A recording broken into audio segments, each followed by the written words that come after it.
我顾青云，本是历史系研究生，意外穿越到大梁朝，却成了饭都吃不起的穷秀才，家徒四壁，天崩开局啊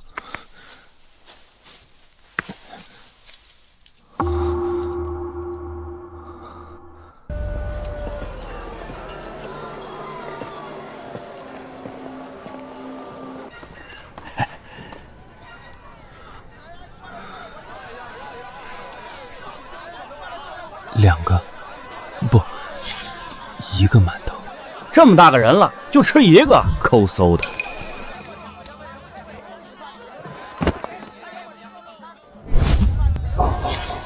啊！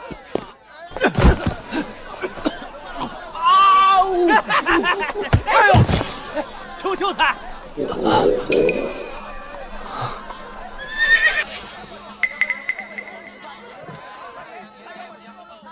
老板您好，去，我们不要垃圾。去，我们不要废物。你这肩不能扛，手不能提，要你何用？我们这儿不招工。去，我们不要废物。你这肩不能扛，手不能提。百无一用是书生啊，连打工都没人要，真的只能等死吗？有病！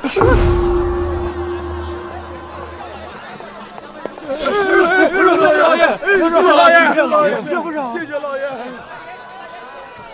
老爷行好，给点吧。谢谢老爷，谢谢老爷。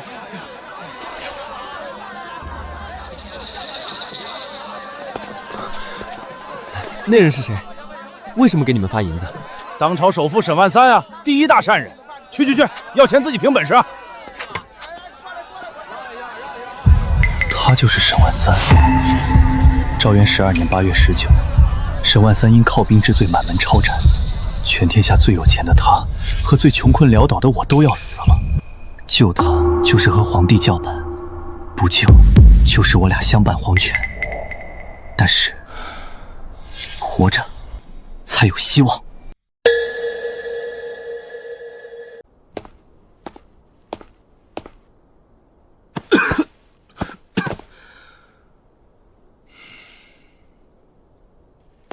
站住！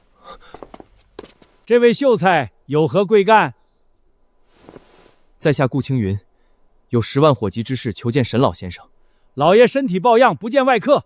我所言之事关乎沈家满门性命，沈公一生心血，耽误片刻，天人永隔，追悔莫及。危言耸听，污蔑当朝首富，什么罪名？你应该比我清楚。来人！靠军之罪就在明日，此言可够分量。靠军之事，他如何得知？老爷向陛下表忠心是好事，罪从何在？又是个穷疯了的骗子！来人，把这胡说八道的穷秀才给我赶走！不必，顾某言尽于此。沈公一世英名，却要落得如此下场，可悲可叹。派个人远远跟着，看他家住何处，是何来路。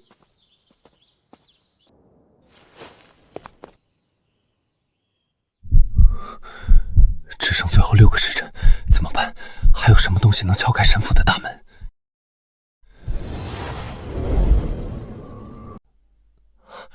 琉璃！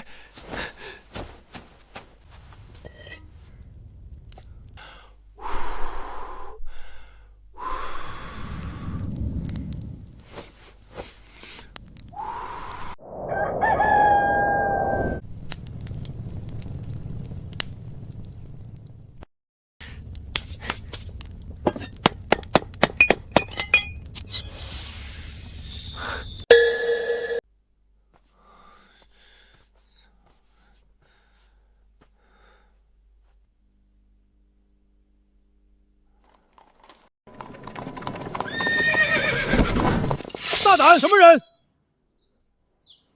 怎么回事？老爷，是个穷秀才，昨日来闹过，想见您，不知死活的东西，冲撞了沈公，你有几个脑袋够砍？还不快滚！在下顾青云并非闹事，而是给沈公送一场泼天的富贵，以及一条活命的生路。让他进来。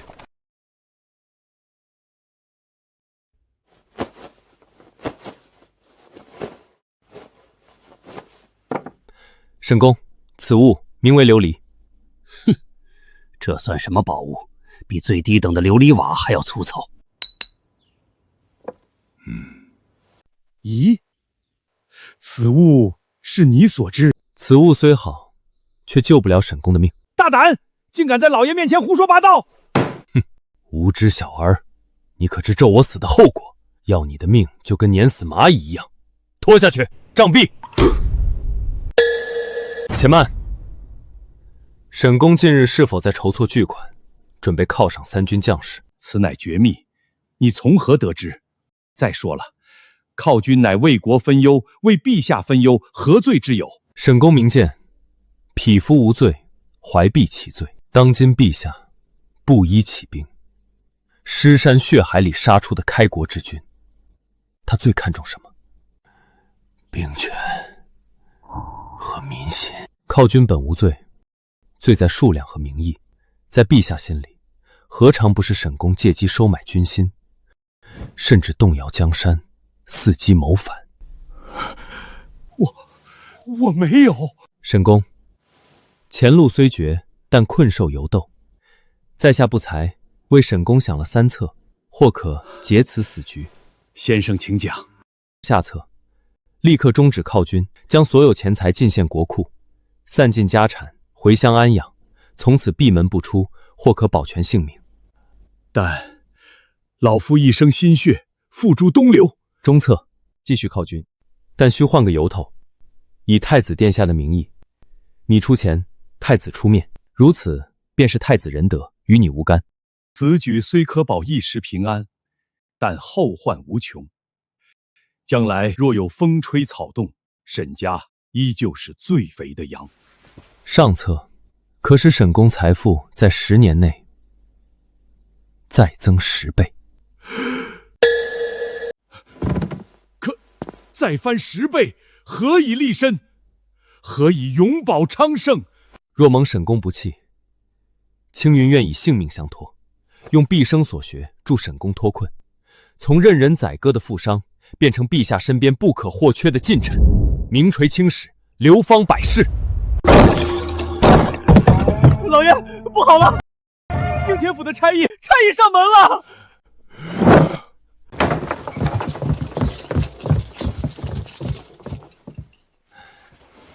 不知官爷驾临寒舍，有何公干？哼，奉应天府尹王大人的令，传一个叫顾青云的秀才过堂问话。顾秀才乃我座上宾，不知所犯何事？哼，有人告他妖言惑众，在你家门口胡言乱语，蛊惑人心。官爷，官府办案理应有文书，不知可否让在下一观？老子当差这么久，头一回碰见要文书的犯人，一个穷酸秀才，看得懂公文吗？明白告诉你，老子拿的就是府尹大人的话，他的话就是王法。再敢啰嗦，先赏你20杀威棒！你们仗势欺人！哼，沈员外这是打算包庇罪犯，一同受罚。在下不才，略通律法。既官爷说府尹大人的话就是王法，那在下就更要亲眼目睹文书，学习学习府尹大人的王法和我大梁的王法究竟有何不同。你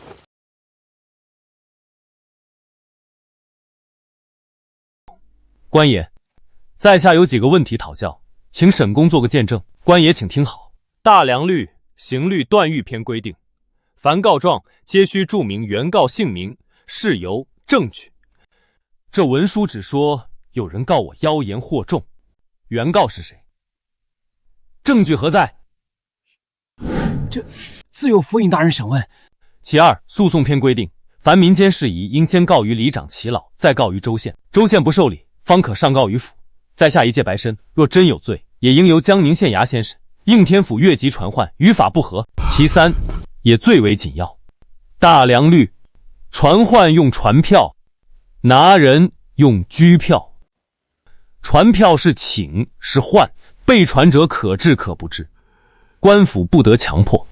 拘劝才是拿事捕，须有明确罪证，府尹画押，方能锁人。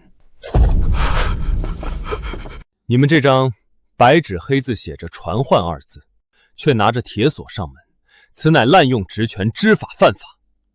请问官爷，你究竟是来传唤，还是来拘捕？你们拿的是府尹大人的文书，我遵的是皇帝陛下的律法。你们说，我该听谁的？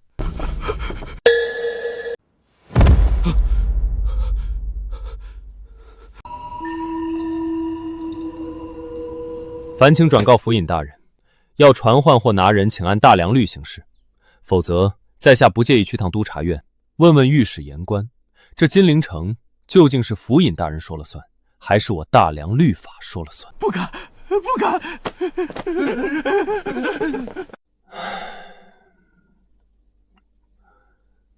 先生此祸因我而起，对不住。沈公客气。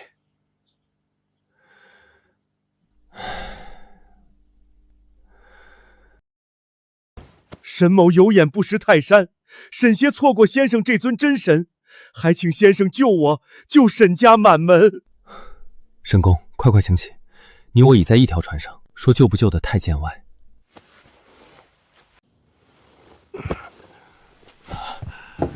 先生，沈公，别叫先生了，若不嫌弃，叫我青云便好。这如何使得？怎么使不得？咱们现在是谈生意，一桩关乎身家性命的大生意，生意场上没那么多虚礼。好，那上策，老夫愿闻其详。上策其实只有一字：献。献？对，献。把沈公准备用来犒军的钱，一文不少，全都献给王庭，献给陛下。献？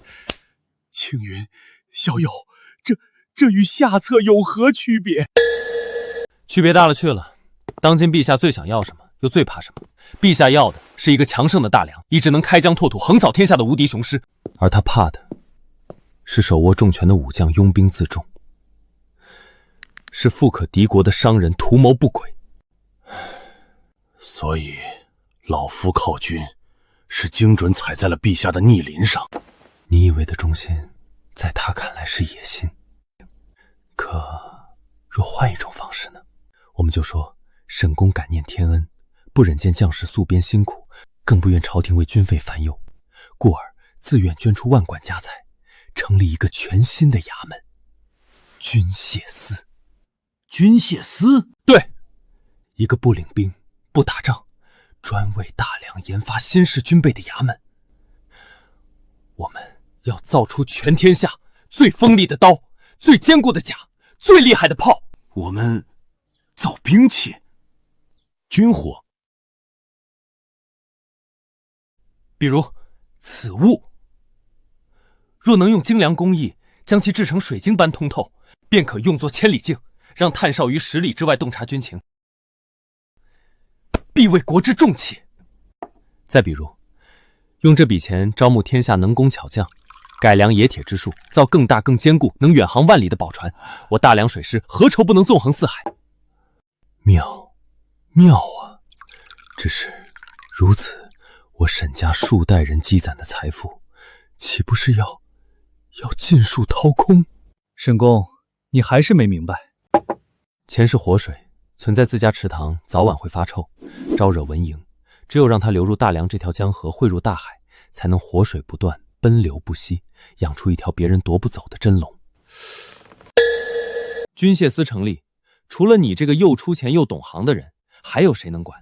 届时陛下给你一个皇商名头，这天下能工巧匠、珍稀木料、矿山铁厂，哪一样不任你调遣？大梁、皇商，等我大梁船坚炮利，水师无敌，便可开海，去那无尽的汪洋大海上，寻找传说中的黄金之国、香料之岛。没错，开海通商才能源源不断，生生不息。青云，不，先生，就按你说的办。我沈家从今以后为先生马首是瞻，所有家财任由先生调遣。目前我们还有最致命的问题，今日差役是应天府尹王大人派来的，而这位王大人是当朝左丞相胡庸的门生，驳了他的面子，就是打了胡相的脸。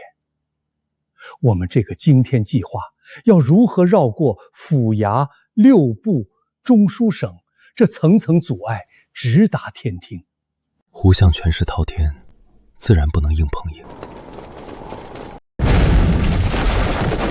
趴下，别动！沈员外，别来无恙啊！不知府尊大人率兵亲临，所谓何事？我沈家若犯了什么错，也该按大梁律法行事，何以如此？大梁律法，本官今日就是奉大梁律法而来。沈万三，有人举报你私藏军械，意图谋反，本官奉旨查抄，人证物证俱在，你还有何话可说？搜！有内鬼！沈万三，你的钱太多了，多到让陛下和胡相都睡不着觉啊！沈家上下尽数收押，打入诏狱，家产全部查封，反抗者格杀勿论。小子，听说你很会讲大梁律，可惜呀，这金陵城是本官的地盘，我就是律法。到了大牢，希望你的骨头也能像你的嘴一样硬。王大人，你有没有想过，这些东西是怎么进来的，又是怎么被人发现的？故弄玄虚，拖延时间，本官不吃这套，带走。你又怎么知道这出戏究竟是谁搭的台？谁才是那只待宰的羔羊？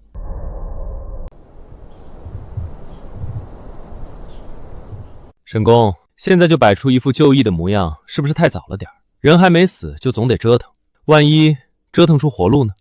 我进来时看到王勃了，他没被收监。王勃他又能如何？胡庸要我们死，就算大罗金仙下凡，也救不了我们。若我偏要逆天改命呢？太子萧承前或可一试，可我与东宫素无往来，我让王勃去办事了，我赌3样东西。第一，王勃对你的忠心，忠心嘛，天地可见。他没被收监，我赌对了。靠君之罪就在明日，此言可够分量。那边有官府探子，可瞧见了，此乃引蛇出洞之计，管家看完可自行判断。所以军械是你指示王勃安置府内，又告知王希烈的，这是替他谋的投名状。没错，只有王勃这样的身份，才能让王希烈相信证据是真的，同时也能保全王勃，为我们留后路。可你我身陷牢狱，万一出不去，就算没有军械谋逆罪，他王希烈、胡庸难道不会找别的由头？我们自露马脚入狱，是置之死地而后生，如此方能断了陛下心里靠军那根刺。你继续。第二，是沈家贺善好施结下的善缘。我让王勃去找城南说书的张瞎子，把一件信物和一句话递进东宫。张瞎子如何能进得东宫？那可是宫城禁地，一只苍蝇也飞不进去，更别说一个说书的瞎子。这张瞎子本是当年亳州城内跟着陛下一起造反的老卒，东宫采买的小太监最爱找他喝酒，听他讲陛下的故事。递个东西传句话，对别人难如登天，对他不过是几斤酒几只烧鸡的事儿。那第三呢？第三，太子殿下是个真正心怀天下，愿为大梁江山社稷，给阶下囚一个机会的仁德储君。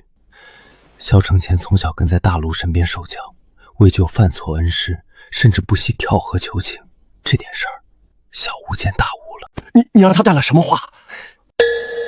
我没让他申冤求情，在谋反这顶帽子前，任何辩解都苍白无力，喊冤只会让太子觉得我们心虚，避之不及。心上只有一句话：草民顾青云有一策，可使大梁水师冠绝天下，扬帆四海，拓土万里。而那东西是我凭记忆画下的一张图。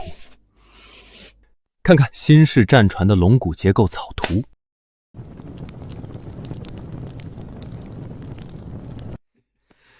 呸！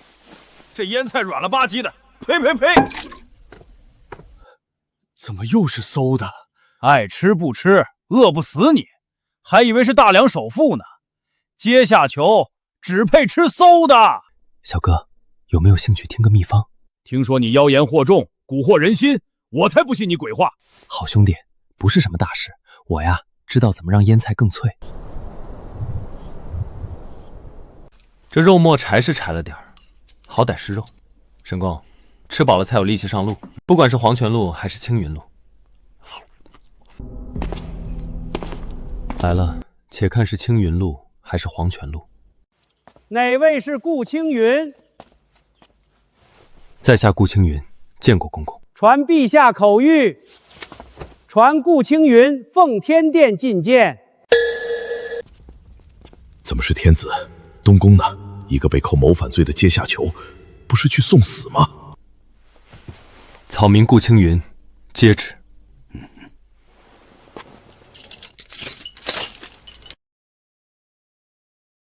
换上这身衣裳，跟咱家走吧。沈公，等我回来。小子胆子不小，见了陛下，知道什么该说，什么不该说吗？公公，在下此去不为申冤，只为献策。若策不强国，头颅任取。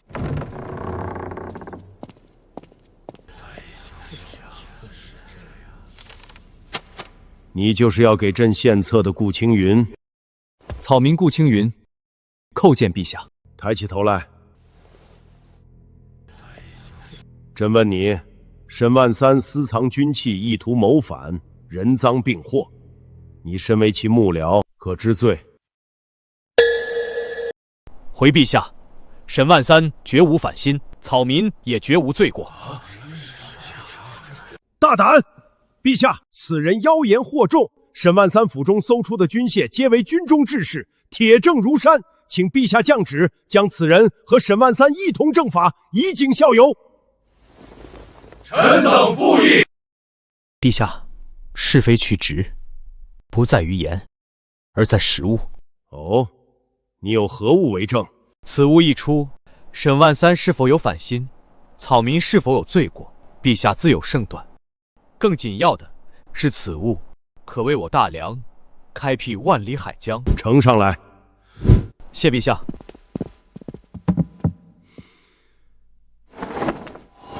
此为何物？回陛下，此船名为破浪号。草民斗胆，敢问陛下，我大梁水师如今可还受倭寇之扰？大梁浮船高大坚固，利于防守，却失之笨重，追不上倭寇快船，此其一。其二，大梁海船龙骨多为拼接，遇大风浪，船体易扭曲断裂。其三，一旦船舱触礁破损，陛下肃静，便全船进水，十死无生。你说，你的船能解决这些问题？能。陛下请看，此为一体式龙骨，通体贯穿，船身强度可抗12级风浪。再看船底，尖顶设计，吃水深，破浪快，速度远超倭寇快船。最要紧的是船舱采用水密隔舱之法，将内部分为数十个独立舱室，即使一两处破损，海水也只会灌满局部，绝不使整船沉没，大大提升将士生机。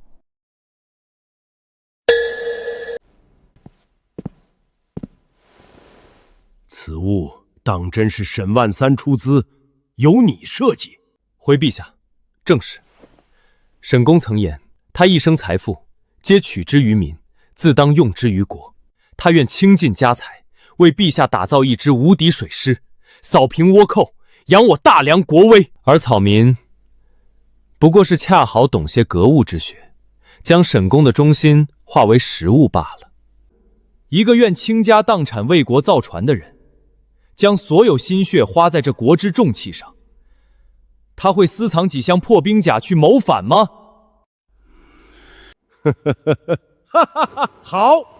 好一个倾家荡产为国造船！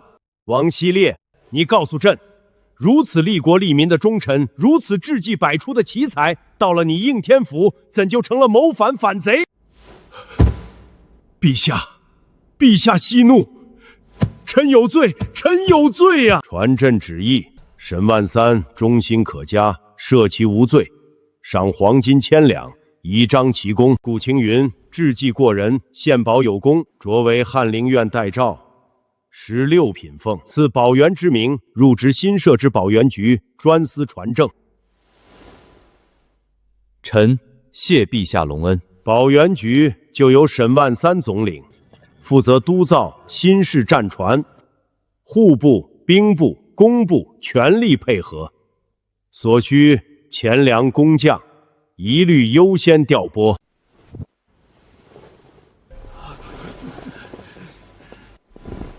好一个破浪号，好一个以海为江，以船为马，朕的江山不该只在脚下这片土地上。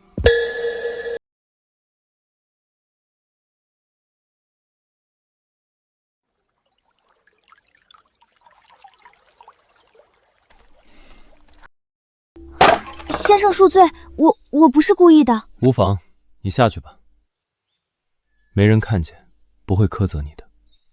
他竟没生气，也没看我，性格人品倒还端方。青云，沈公何事？这是兵部尚书的贺礼，上好的关外人参。这是户部侍郎的，说是保元局初建，特意送来2000两银子，以作办公之用。还有礼单越厚，人情越薄，办公银子收了，人参退回去啊！告诉他们心意领了，但保元局乃是为国办事，不敢受此重礼。这为何？人家一番好意，咱们拒之门外，岂不得罪人？沈公，朝堂不比商场，利益之争你来我往，权力之争你死我活。今日送礼之人，明日或是背后捅刀之人。牌子挂了，场子也热了，现在该办正事了。船部选址，工匠招募，物料采买，是我们安身立命之根本，必须立刻着手。放心，都安排好了。明日一早，我亲自去工部申请材料，有陛下圣旨，他们不敢不给。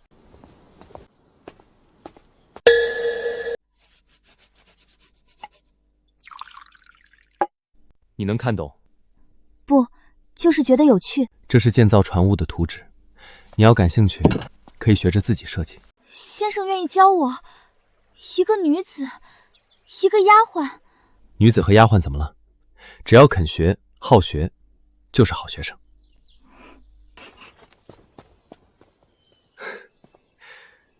这理念果然还是太超前了吗？碰壁了？岂止碰壁，简直岂有此理！那工部的李郎中打得一手太极。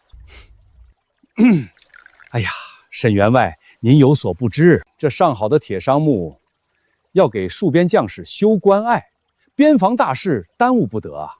桐油，不巧前日刚运往辽东，给水术保养战船呢。我把陛下的圣旨拍他桌上，你猜他怎么说？他说：“圣旨是圣旨，规矩是规矩。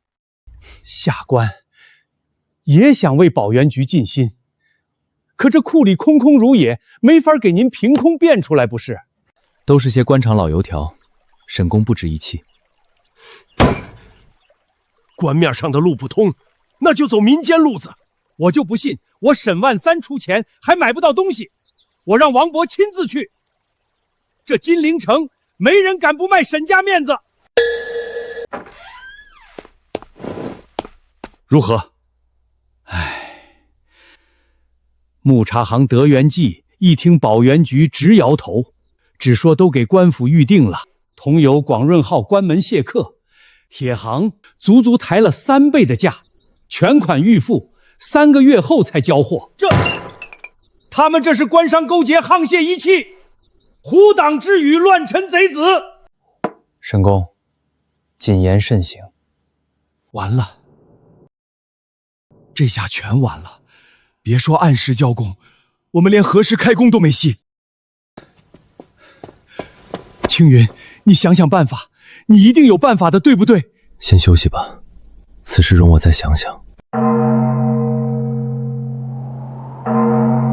青云，火烧眉毛了，你把自己关起来做甚？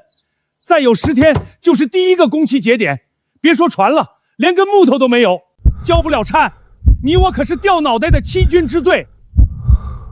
还有什么东西既廉价又常见，还能替代木料和石料当建筑材料的？水泥，我能制水泥啊！我看咱这保元局8成是要黄。谁说不是呢？听说得罪了胡相的人，那金陵城内谁还敢卖东西给我们？可惜了沈员外，那么大个家业，要被那年轻的顾大人拖垮喽。青云，青云，再不说话，我可撞门了。你这是怎么了？可想出什么法子？无妨，去把所有工匠都叫院子来。哎，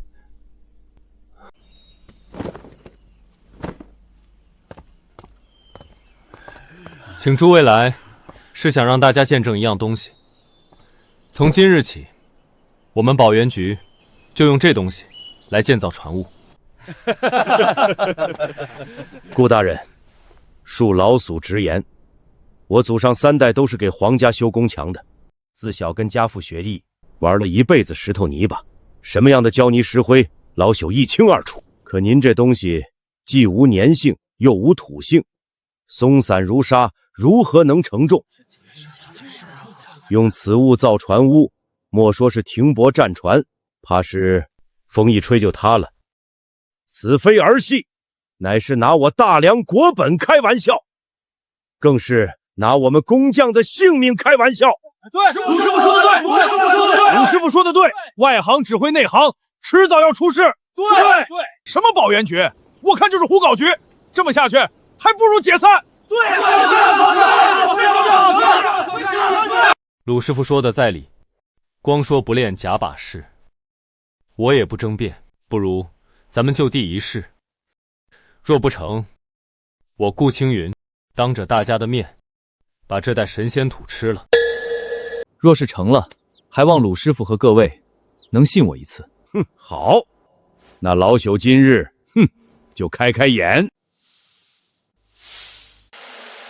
停，水够了，就这样慢慢搅。这泥也太稀了吧，和粥一样，怎么砌墙？就是连点粘劲儿都没有，砖头放上去不得滑下来啊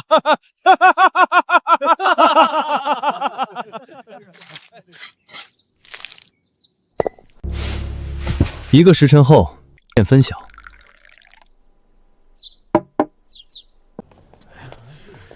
鲁师傅，请吧。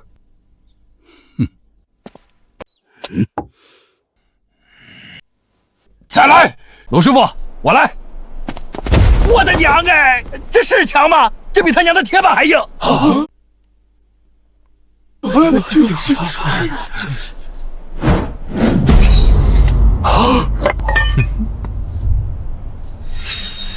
顾公子，老朽砌了一辈子墙，今天才知道墙原来还能这么砌。您这不是土，是神仙赏的点金石啊！仙师，请受老朽一拜。神物，此乃神物啊！我大梁不，我沈家要出真龙了。我只是享受了时代红利，而你们这匠人精神才令人钦佩啊！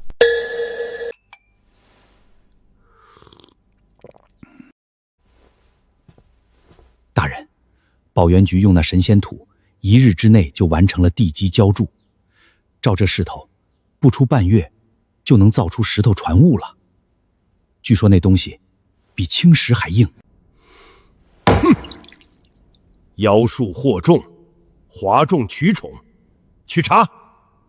本官倒要看看，他能玩出什么花样。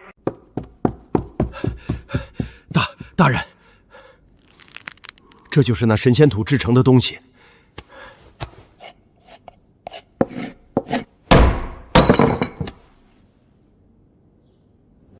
既然仙术破不了，那就用凡人的法子。本官不信仙术，只信拳术。加大人手去盯去探，把这秘方的命门给我找出来。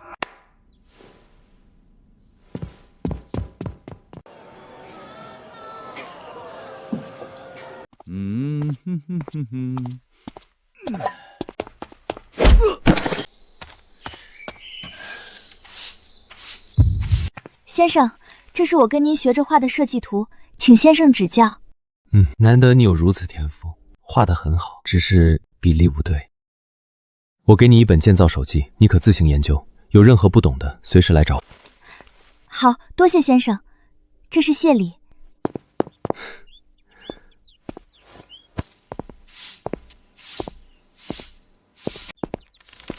申公，这水泥之法虽好，却有一极大隐患。何隐患？原料，石灰石、粘土都好说，可使其凝结成石，还需最关键的药引。青矾石是何物？我经商一生，从未听过。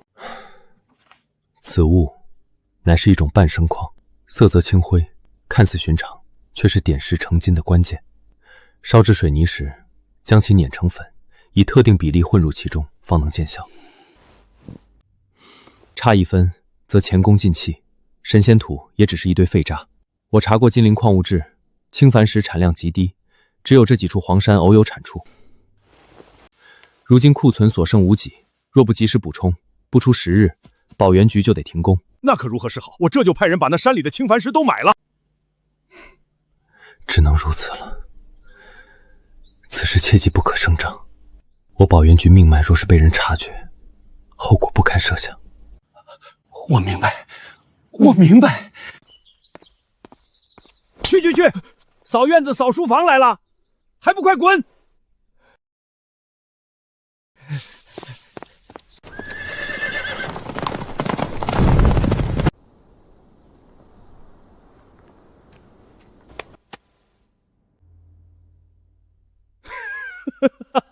青矾石命脉，好一个命脉！顾青云啊，顾青云，你千算万算，终究还是自己漏了命门。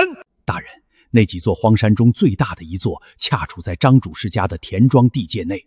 传令给张主事，立刻封山，所有青矾石1两都不许卖给保原局，就说官府要用。啊？哼，那他们若是来问，问，让他们来求。本官倒要看看他沈万参的银子能不能买得动我手里的石头。去，派人告诉胡相，就说鱼已经入网了。青云，那青矾石当真？沈公，这世上根本没有什么青矾石啊！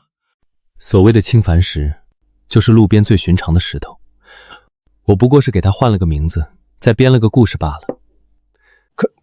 可他们若是拿着石头去试，不会。因为他们太过相信自己得到的情报，也太高估自己的手段。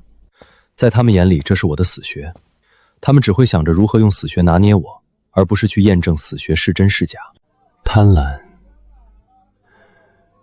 会让人变得愚蠢，而愚蠢的敌人最好对付。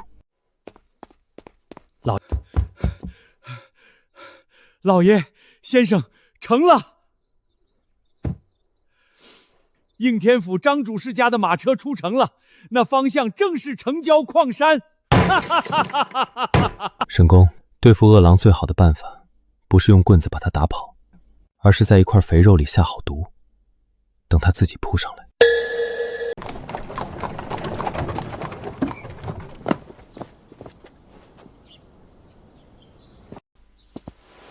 沈员外别来无恙，看着消瘦不少啊。刘管家，稀客稀客啊。沈员外，瞧您说的，咱们两家在金陵城低头不见抬头见，都是自己人，客气什么？我是来给您解决麻烦的。如今这金陵城什么都缺，尤其是您要的那什么青矾石，更是比金子还金贵。我家老爷也是费了9牛2虎之力，才从官家的矿场给您匀了一点儿。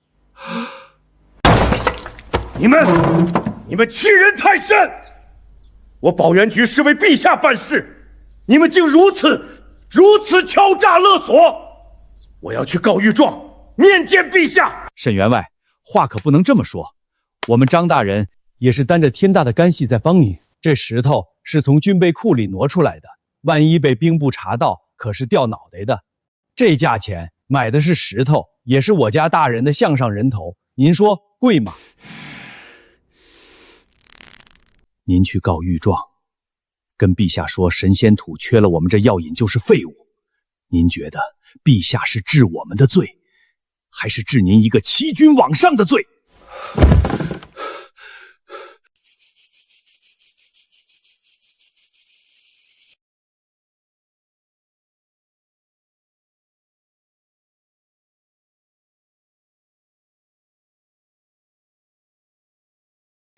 成交，10倍就10倍。老爷，您这又是何苦？演戏啊！青云这小子简直不是人，他怎么就算到那帮孙子会说出这种话，做出这种事儿来的？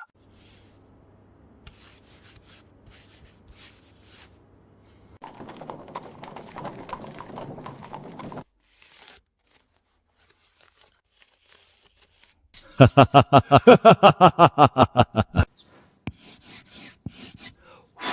布袋诏白衣入殿，献宝船智退奸臣。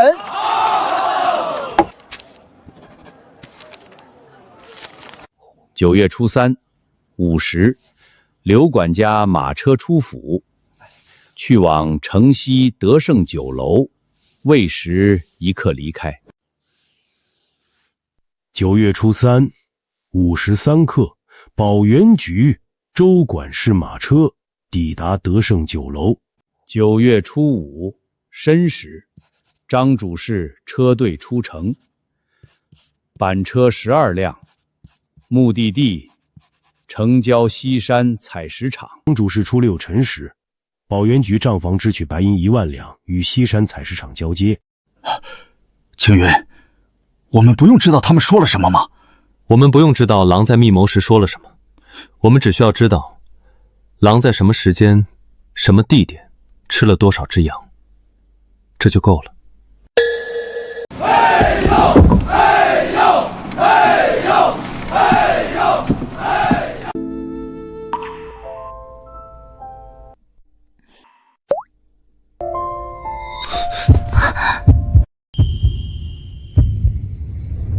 青云，你在吗？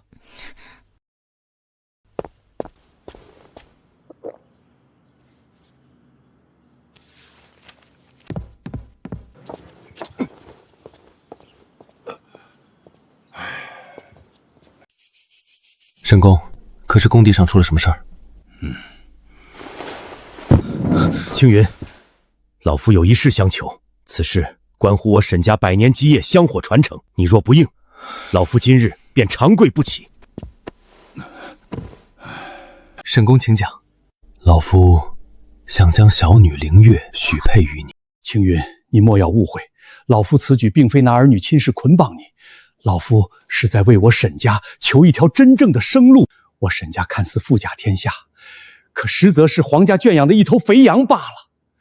以前老夫不懂，用银子铺路买心安，遇到你才明白，钱是这世上最靠不住的东西，你才是这世上最值钱的宝贝。你胸中所藏足以改天换地，只有把沈家交到你手里，才能从待宰的肥羊变成翱翔的蛟龙。可我已有心仪之人。什么？府里的丫鬟都这么不懂事了，竟敢偷听主人说话，定要让王伯好好找找，管教一番。不关他的事儿，是我让他随时可来找。莫非你喜欢这丫鬟？那好办，纳个妾收了房就是。不，我要娶的妻子必得两情相悦，不管她是丫鬟还是小姐。沈公可理解？此事是我唐突了。以你的才华，封侯拜相只是等闲，将来什么样的名门闺秀娶不到？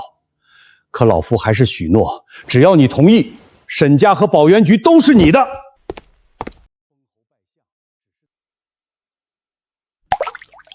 受欺负了，给我说说。你为什么不想娶我家小姐？她哪里比不上你心上人？你家小姐我虽没见过，却也听闻是金陵第一才女，样貌出众。那你为何不肯？她比我家小姐还好看。是，她在我心里是最好看的。你做什么？放开我！你还不明白吗？我心仪之人是谁？我只是个丫鬟，况且你连我名字都不知道。我知你天资聪颖，一点就透；知你仗义直言，巾帼不让须眉；知你有一颗七窍玲珑心，比什么都重要。那，你不问我姓甚名谁，家住何处？你愿意说时，自然会告诉我。小女凌月，顾公子可记好了。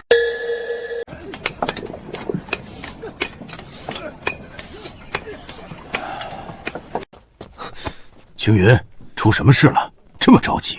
莫不是那王大人？我要见凌月，烦请沈公成全。好，好啊！你想通了，老夫这就安排。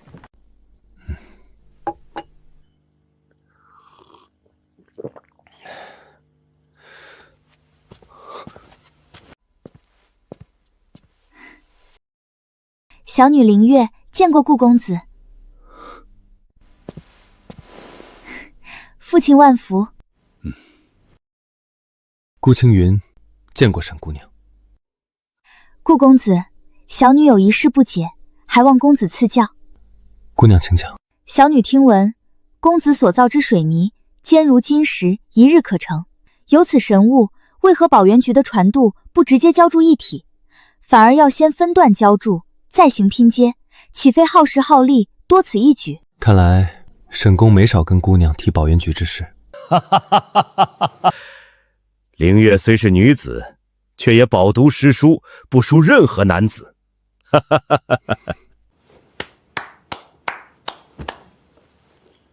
是，姑娘有所不知，一体浇筑看似省时，实则隐患无穷。船坞巨大，地基受力不均，一旦某处发生沉降，便会整体开裂，毁于一旦。所以分段浇筑是为了受力均匀，分摊压力，再用榫卯之法拼接，每一段之间留有伸缩缝，即使有变也无伤整体。看似笨拙，却是以柔克刚，能保船坞百年无虞。妙啊！老夫一直没明白，经青云提点，豁然开朗。家父常说，先生有惊天伟地之才，可定国安邦。可凌月觉得，先生心中所装的，是比这天下更大的星辰大海。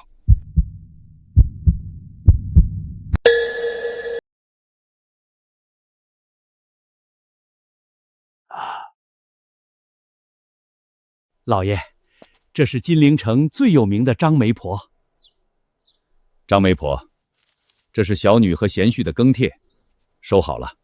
我沈家和顾家这门亲，你可得好好说，重重有赏。沈老爷您放心，有您亲自出马，这一趟必将保元局顾代酒和大小姐的婚事说成。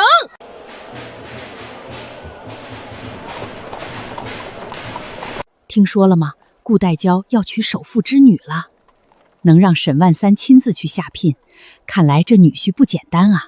说是娶亲，其实就是入赘，不过能入赘首富家，也算那小子捡了便宜。名利美人，一步登天。顾青云，你真以为这世上的好事都能让你一个人占尽了吗？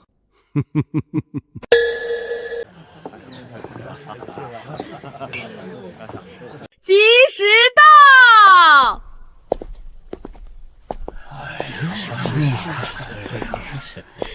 一拜天地，二拜高堂，夫妻对。且慢！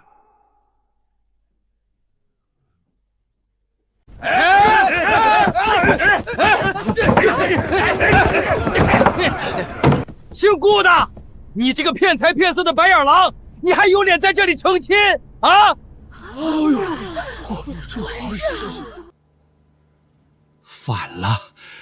反了天了！来人，把这群泼迷无赖打出去！大人，谁家仗势欺人，杀人灭口了！我们就是来讨个公道，你们就要我们的命啊！哎呦，这怎么回事啊？那顾青云当真有这种事儿？沈员外这人可真是丢到家了，招了这么个女婿。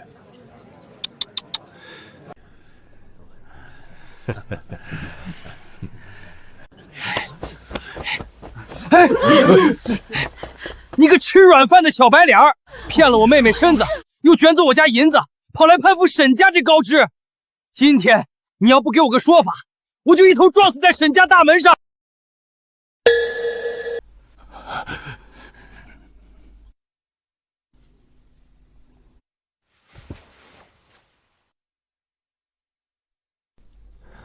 娘子稍待，为夫去处理几只嗡嗡乱叫的苍蝇。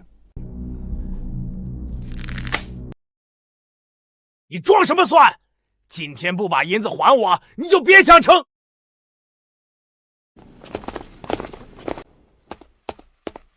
公子，保元局护卫队奉命前来，请公子示下。哼，护卫队等的就是你。诸位，今日是我顾某大喜之日，本不愿见血。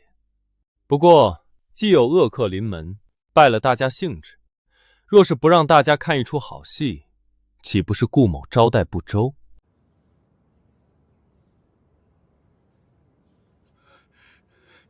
你们想干什么？光天化日，朗朗乾坤，我们是苦主，是来讨公道的，你们还想杀人灭口不成？清出去！遵命，动手！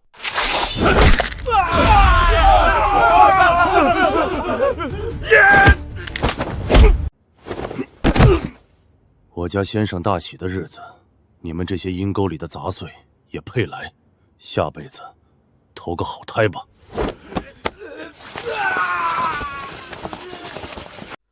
诸位，实在抱歉，让几只苍蝇污了大家的眼，还望海涵，及时未过，继续吧。哦，是，夫妻对拜。王大人，今日多谢您大驾光临，顾某敬您一杯。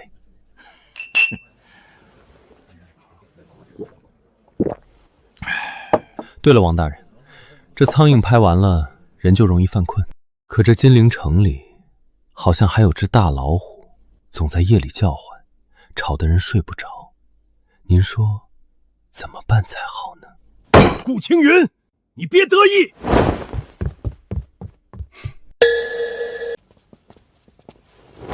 陛下，臣有本要奏。准。臣要弹劾翰林院待诏顾青云。此人虽有献宝之功，却恃宠而骄，目无法纪。哦，昨日其大婚，有良民因旧日纠纷上门理论，他非但不调解，反纵容其私蓄的恶奴伤人。其恶奴更是将人打成重伤，数名手无寸铁的百姓被打断手脚，抛尸街头。私设武装，残害良民，与乱臣贼子何异？臣怀疑其名为保元局，实为一处私藏兵甲、网罗亡命之徒的贼巢。请陛下彻查，将顾青云下狱问罪，以正国法，以安民心。臣等附议。回陛下，王大人所言，臣认。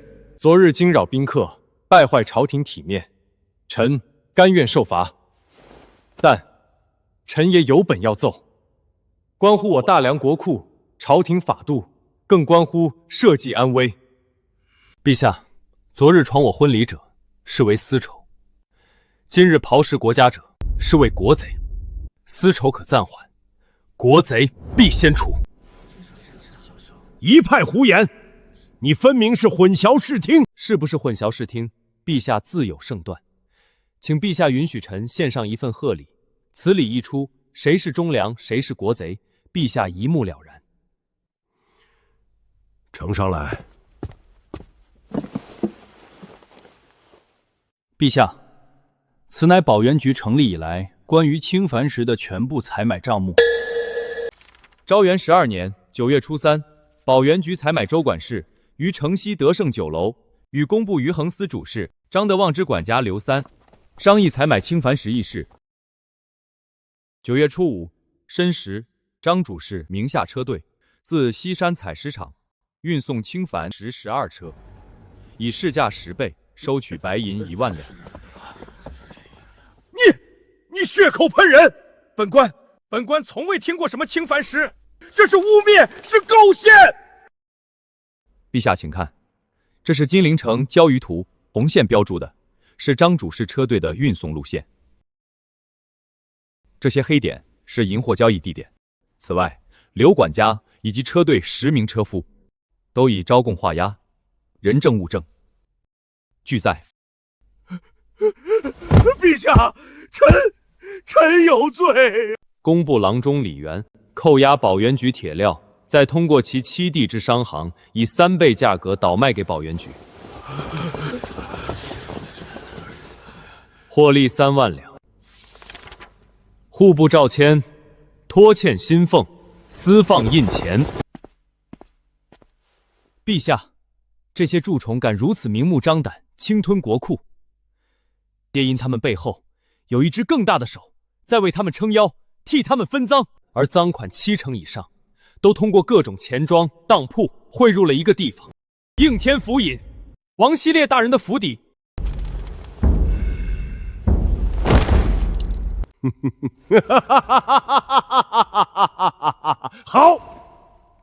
好一个应天府尹，好一个朕的封疆大吏，在朕的眼皮子底下，你们就是这么当官的？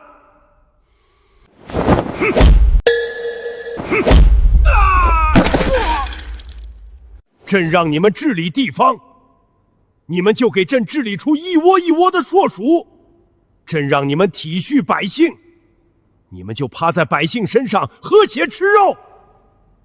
来人！将王希烈还有方才被点到名字的有一个算一个，全部给朕拿下，打入诏狱，用尽手段撬开他们的嘴。朕要知道他们背后还有谁。遵旨。陛下饶命！陛下饶命！臣冤枉！臣是被人陷害的。顾青云，你不得好死！不得好死！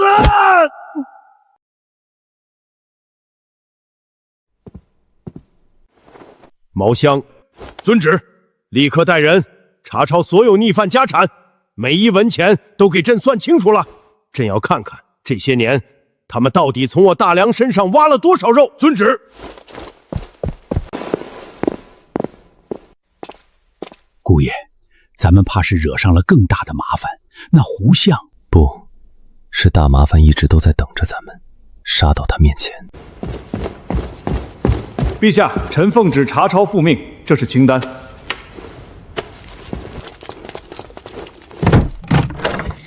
一个应天府尹就贪这么多，他们不是在当官，是在挖我大梁的根，喝我百姓的血。陛下息怒啊！哼，好个顾青云，朕等着你掀翻更大的浪。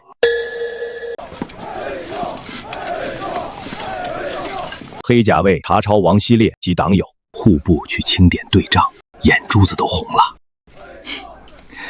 那也比不过您的库房。说正经的，咱们让胡庸折了这么大个臂膀，你接下来怎么打算呢？兵来将挡，水来土掩。我会护着您和凌月，护着沈家。臣胡庸有罪，请陛下降罪。胡相何罪之有啊？臣举荐不察，用人不当，致使王希烈此等败类，窃居高位，鱼肉百姓，此臣之罪亦也。哼，老狐狸，装模作样，以退为进。未能及时洞察奸佞，使朝廷法度沦为贪官谋利之工具，此臣之罪二也。臣有负陛下天恩，有负万民所托。臣恳请陛下革去臣的相位，将臣打入天牢，与王希烈同罪，凭名分正国法。陛下，臣戴罪之身，本不该再言国事，但为免奸邪继续为祸朝堂，臣斗胆再检举数人。影帝都没你的哭戏精彩。兵部直方司员外郎刘春私扣军粮，倒卖牟利；大理寺又称周勃受贿枉法；户部张弛，礼部吴用。陛下饶命！饶命啊！胡相，快快请起！人非圣贤，孰能无过？你虽用人失察，却也大义灭亲，功过相抵，朕不能让天下忠臣寒心啊！断尾求生够狡猾，帝王心术好算计够制衡。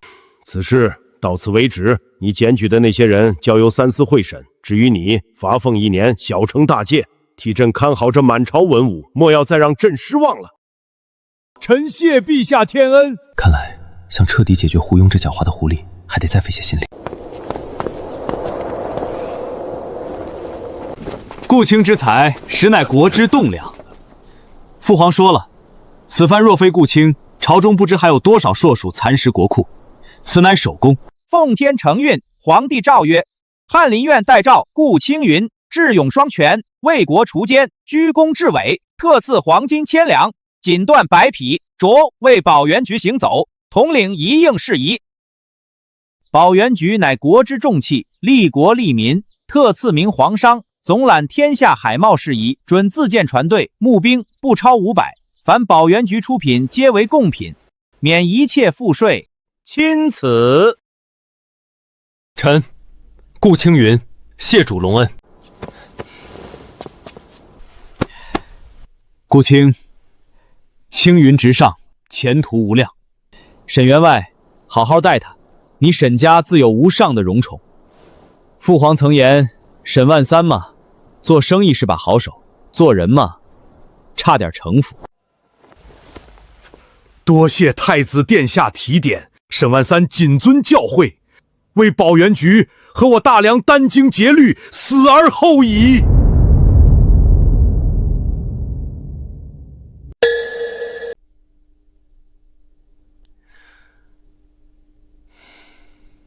夫君，今日太子殿下亲临，满城文武都在看着，你可是我们沈家100年来最大的风光了。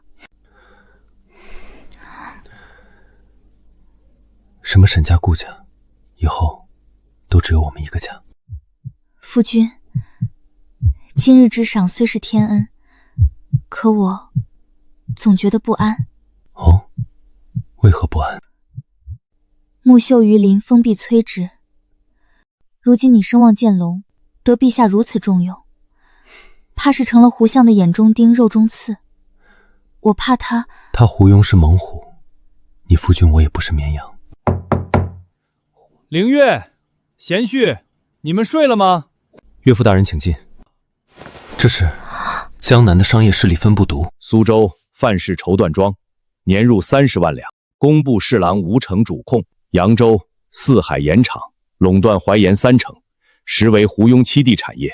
杭州通达漕运，掌控运河7成船只。盐、茶、丝绸、漕运，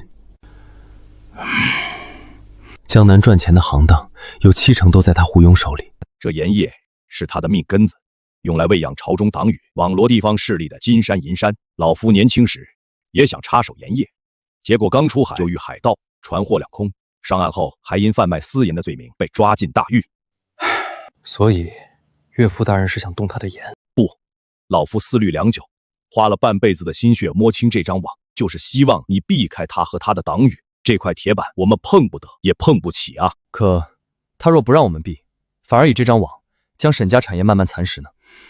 夫君、爹爹，你们看，女儿前几日听教坊司妈妈说，金陵城最近流行一种海外传来的波斯盐，比什么珠宝玉器、绫罗叟绸都要金贵。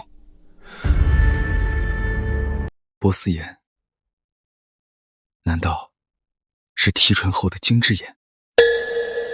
据说那盐洁白如雪，细腻如沙，入口后没有寻常青盐的苦涩，反带着一丝甘甜。一小撮就要1两银子，有价无市，只宫里和王公贵族才偶得一些。胡家的盐虽遍布江南，可卖的都是百姓吃的粗盐。但金陵城的王公贵胄，真愿意用那又苦又涩的青盐配山珍海味。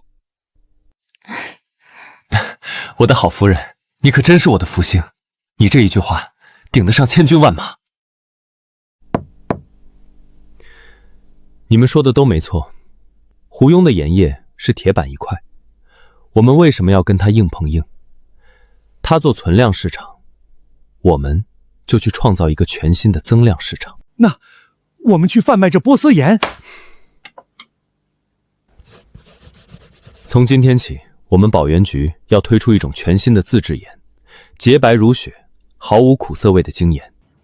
雪花盐？雪花盐？我们不跟胡家抢渠道抢客户，我们的盐只卖2种人。难道你想专供贵族？是。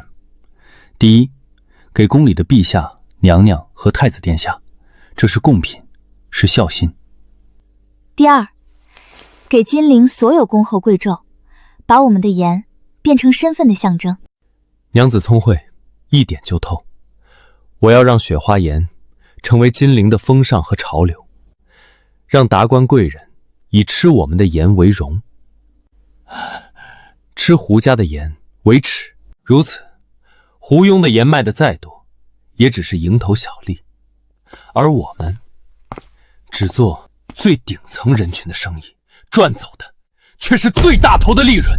等我们赚够银子，站稳脚跟，再慢慢去撬他的网，断他的线，那时谁胜谁负可就不好说了。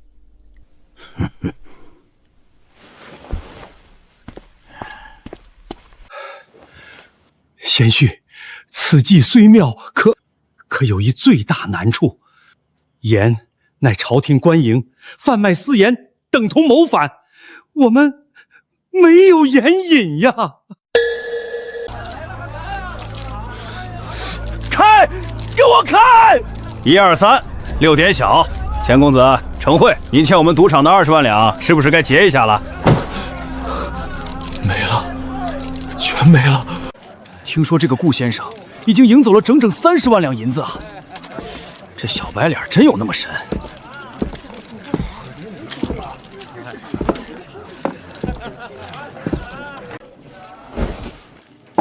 钱公子，节哀。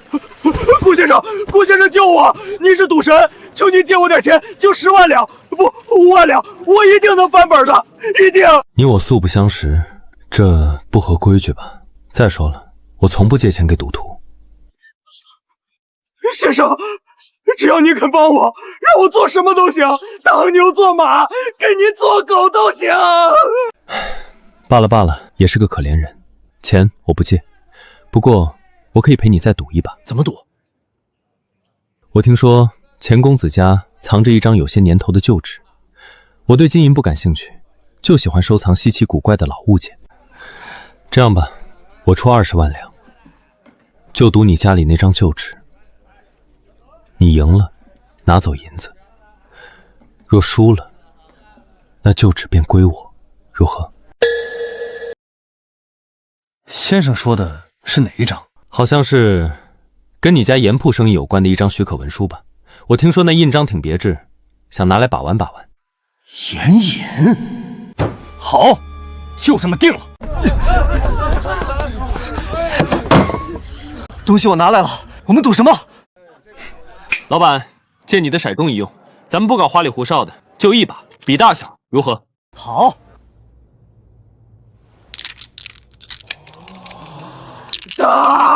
打，一定要打！钱公子，请吧。17点，我赢了！17点，我看你怎么赢我！你确定你赢了吗？不可能！怎么会是豹子？18点。赏你的。令尊没教你，有些东西是祖宗传下来的根，永远不能放上赌桌。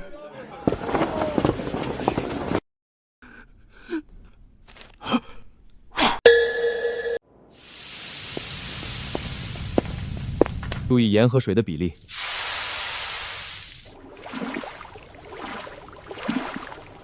败家呀，败家！好好的盐怎么又给弄成水了？老夫知道你主意多，可这是不是有点太儿戏了？用黑乎乎的炭、脏兮兮的沙去过盐水，这还能吃吗？闻所未闻，简直是胡闹！盐乃百味之首，最忌污秽，哪有这么糟蹋的？岳父大人稍安勿躁，照我说的做，把盐水倒进去，慢一点。这是怎么回事？黑炭和泥沙竟能把水变清？咸的，还是咸的，可那股涩味好像淡了不少。把那些烧过的草木灰，取一些溶于水，将澄清后的灰水倒进这盐水中。什么？公子，使不得啊！老朽治了一辈子的盐，从未听过如此离经叛道的法子。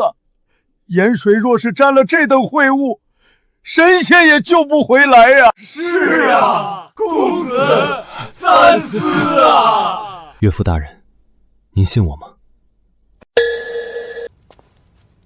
信！都给老夫起来！没听到姑爷的话吗？让你们怎么做就怎么做，出了任何差池，老夫一力承担。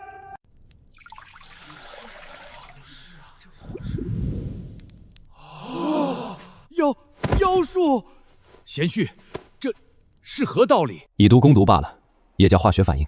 什么是化学反应？盐水中的苦涩之味，源于一些看不见的杂质，而草木灰水刚好能把这杂质化作能看见的陈旧物，如此彻底分离。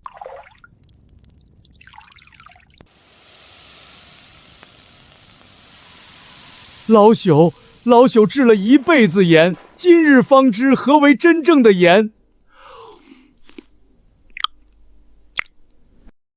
我沈万三纵横商海一生，自诩见过天下珍宝，直到今日方知，原来盐也可以美的像一件艺术品。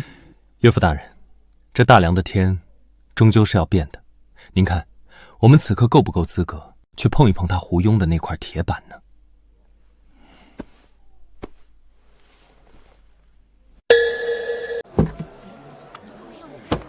皇家贡品，他沈万三疯了不成？私自冠上皇家二字，嫌命长了。前几日招了个新女婿，把脑子给招糊涂了。盐就是盐，还能玩出花来。等着瞧吧，沈家这次不栽个大跟头，我名字倒过来写。盐这行当水深着呢，哪儿是他一个外行能碰的？诸位，今日小店开张，不卖东西，先给大家看个稀奇。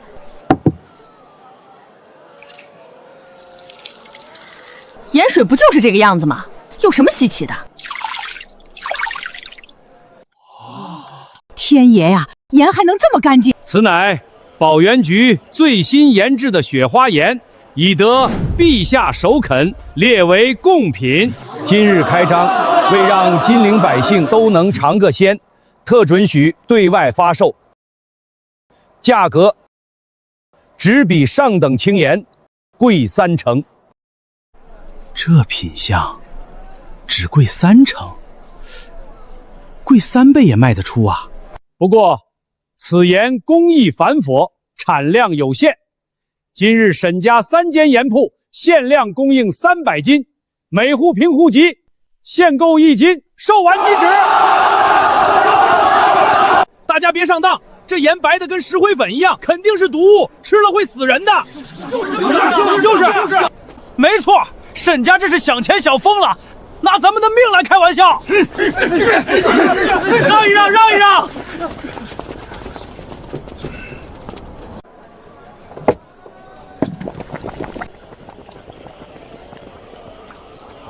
神物，当真是神物啊！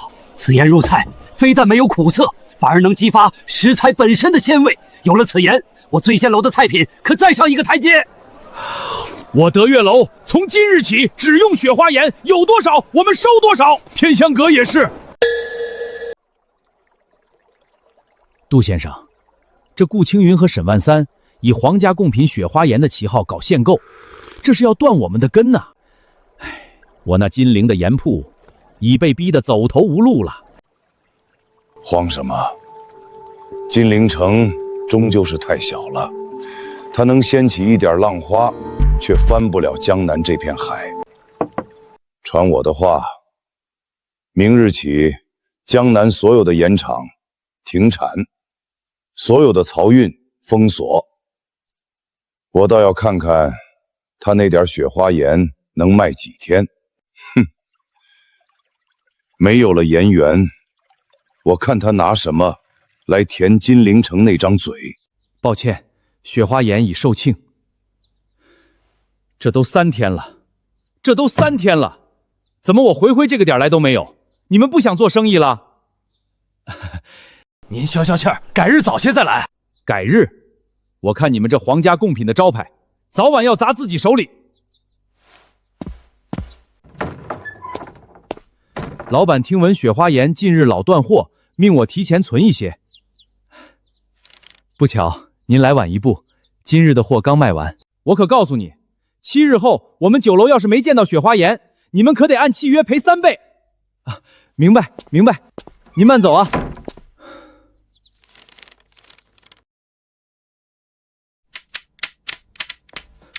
老爷、姑爷，咱们又断货了，好多客人生气，我怕他们以后都不来了。还有天香楼7日后要求送货上门。别急，等货源到了，产量就能跟上了。王伯呢？怎么还没回来？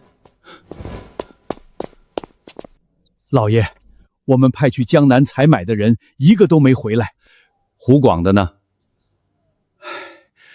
人倒是回了，可个个被打得鼻青脸肿，一点货没有。宫里，陛下的贡品若是断了，我们的头也保不住了。杜先生，您这招釜底抽薪，实在是高。那顾青云就算有3头6臂，能点石成金，难不成还能凭空变出盐来？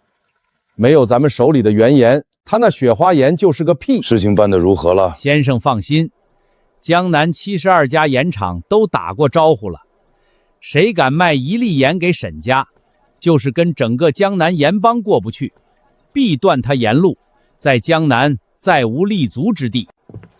干得不错，沈家的人都处理干净了。是，断手断脚，送回金陵了。他顾青云是龙，搅得动金陵那片小池塘，可惜啊，龙离了水，也得给我在岸上盘着。哼，断了他的水，不仅是原盐，沈家所有去金陵的船都给我查封。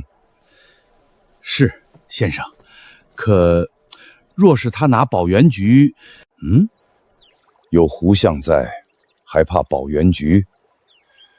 我要让沈家不仅做不成盐，连他引以为傲的保元局也变成一个只出不进的无底洞。等他资金断裂，信誉破产，再跪着求我赏他一口饭吃。完了，这下全完了。老爷，那些盐庄都串通好了，出5倍的价，他们眼皮都不抬一下。那扬州的范老板还放话，沈家的人要是再敢去，就不是打断腿了，见一次沉一次江。欺人太甚，真是欺人太甚！爹爹，您消消气。消气？我怎么消气？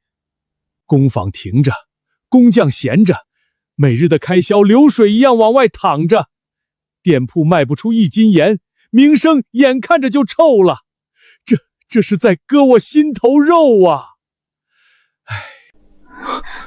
夫君，你也没法子了。谁说我没有办法了？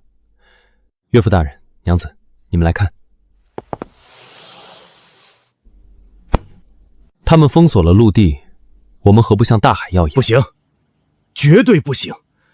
海盐，老夫不是没试过，得在海边圈出大片盐田，靠着日头一点点晒，耗时耗力，10天半月都未必出盐，叫贪图日晒法。老爷说的没错，且不说效率低，置办盐田成本也高。就算晒出来了，海盐又苦又涩，杂质比青盐还多，根本没法吃，更别提用它做雪花盐了。谁说要用太阳晒了？我们不晒盐，而是煮盐。煮？那得用多少柴火？成本岂不比晒盐还高？收购或租赁一批海船，再从附近乃至山西、河南买煤买炭，在船上架设大铁锅和煤炉，整个船队就是移动的海上煮盐坊。这法子可行，煤炭比柴火耐烧，深海的水更干净，浓度更高，只要熬出盐露，再运回岸上，那一船的盐露能提炼多少雪花盐？效率是不是贪图日晒的10倍100倍？他胡庸能封锁江南陆路，难道还能封了这无边无际的大海？可是，贤婿，这得花多少银子？买船、买煤、雇人，简直是在烧钱呐！万一不成，没有万一。岳父大人，您算一笔账，我们绕开了最贵的土地成本，绕开胡庸控制的盐场和官僚，直接从无主的大海里拿走我们想要的东西。我们的成本只有船、煤和人工，但利润是整个金陵城乃至大梁的顶级市场。这是一场豪赌，我们彻底摆脱胡庸的掣肘，龙归大海。赌输了，大不了我陪你一起回乡下种田。好，赌了！他娘的，老夫这辈子什么没经历过，不就是烧银子吗？我沈家什么都缺，就是不缺银子，家当全给你，放手去干。他们以为封锁了河流，我们就无水可用，殊不知我们真正的源头是这片无尽的大海。天不赐我，我便取之。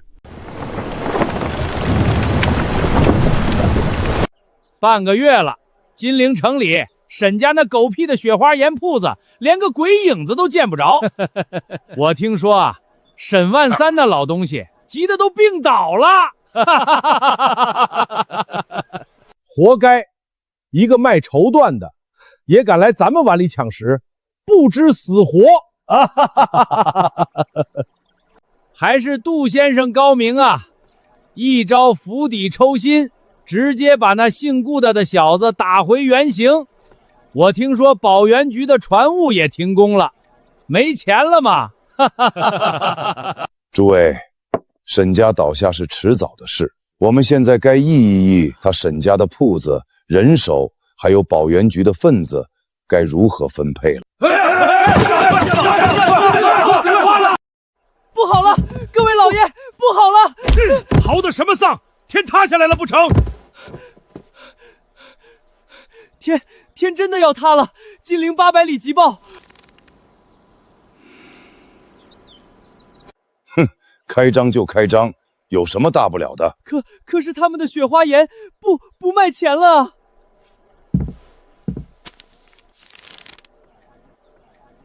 什么叫不卖钱了？他们的雪花盐只卖30文一斤了，是我们卖最劣等青盐的价格。不可能，绝对不可能！他哪来的盐？就是把沈万三那老东西拿去熬，也熬不出这么多盐来。这是虚张声势。报，沈家3家店铺1个时辰内存盐告罄。这报，沈家宣布明日起在金陵城增开10家分店，雪花盐管够。报，保原局船队归港，数10艘大船满载而归，港口沿线回禀，船上拉的全是高浓度盐卤。京华时报创刊啦！号外，最新揭秘，你吃的每一粒盐背后，都藏着带血的利润。1斤上好的青盐，真实成本不超20文，盐商售价却为3倍、4倍，甚至5倍。卖报！江南盐商联盟通过垄断经营、操纵盐价，在过去数十年，从我们每一个人口袋里掏走了数倍于成本的血汗钱。天爷，这些天杀的盐商，1斤盐竟然赚我们这么多钱！唉，怪不得我们家一年到头累死累活，连买盐都要省着吃。原来银子全进了黑心烂废的狗东西手里了！抵制他们！抵制！不买他们的盐，不做帮凶！杜先生，我们的资金断裂，债主已经上门，求您再想想办法。先生，救救我们！盐铺关门，没有活路了！都给我滚！沈万三、顾青云，胡相迟早会要你们付出100倍、1000倍的代价。贤婿，神了，真是神了！我们这哪是在卖盐，简直是在印银票啊！夫君，我们赢了。这只是开始。商业的最高境界，不是赚取最多的利润，而是制定规则，赢得人心。得人心者，方能得天下。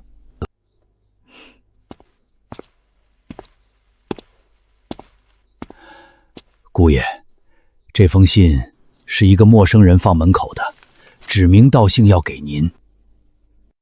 善用刀者，亦须防刀之反噬。成。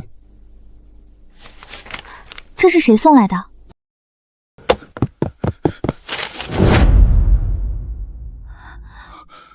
爹爹，您怎么了？程一宝，这是程一宝刘基、刘伯温的私印。刘伯温，传说过上知天文下知地理，前知500年后知500年的神算子刘伯温。他为何会给你写信？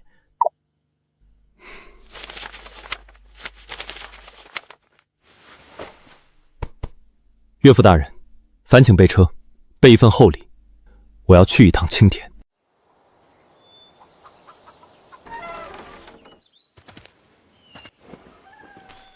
在下顾青云，受程义伯相邀，特前来拜访。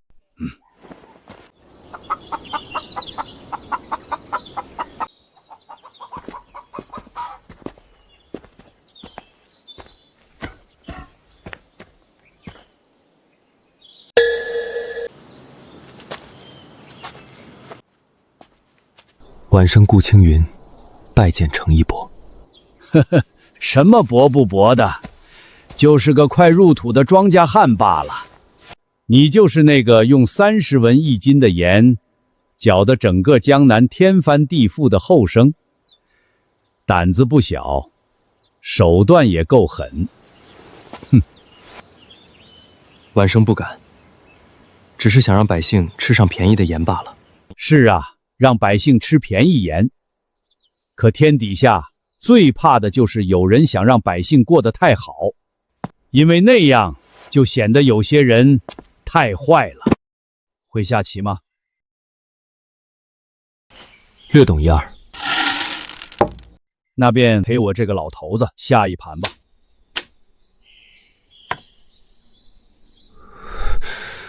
你的刀很快，报纸是刀，雪花盐也是刀。你用这2把刀，把江南那些盐商砍得七零八落，很痛快。但你可知，胡庸是一棵树，根深叶茂，早已和大梁长在一起。你如今砍掉的，不过是一些枝叶，风一吹，雨一淋，明年开春又会重新长出来，甚至比原来更茂盛。晚生知道，其根在朝堂，可他如今势大，党羽遍布，想要撼动，难如登天。难就对喽。世人皆知，砍树要砍主干，可活了太久的树，是靠深藏地底的一块命石而活，那才是它真的命脉所在。你找不到它，就算砍掉树干，它也能靠着那块石头重新生根发芽。可你若是找到了，把它从土里刨出来，敲碎，树不伐自倒。命石？胡庸的命石是什么？你看这里，此为气眼，看似无用，实则关乎全局生死。有它则活，无它则死。多谢伯爷指点迷津。陆老夫已经指给你了，至于那块石头藏在哪里，就看你自己的本事了。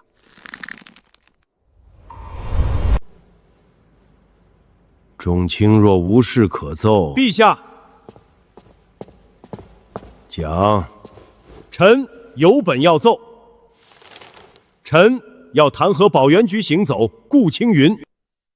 其罪一，以沈家商贾之身，凭奇技淫巧，垄断江南盐业，为一己私利，悍然发动价格战，致使江南盐场百不存一，万千盐工流离失所，此乃与民争利，动摇国本。父皇，儿臣请奏。顾青云他……雨清，接着说。其罪二，私办《京华时报》，以纸为器，行妖言惑众之事。此刊所登，或坊间奇闻，或验枪画本，更有甚者，竟妄议言价，煽动民心。陛下，顾青云左手控盐业之力，右手掌舆论之气，上能惑君，下能乱民。此等奸佞，若不严惩，恐危及朝纲，乱我大梁之根基啊！陛下，父皇不能仅听一家之言啊！儿臣恳求准顾青云辩言。哼，你以为得民心者得天下，可这天下是天子的天下，得了民心，失了君心。我看你拿什么跟我斗？此事朕知道了。着黑甲卫彻查保元局及《京华时报》一应事宜，查明后再做定夺。退朝。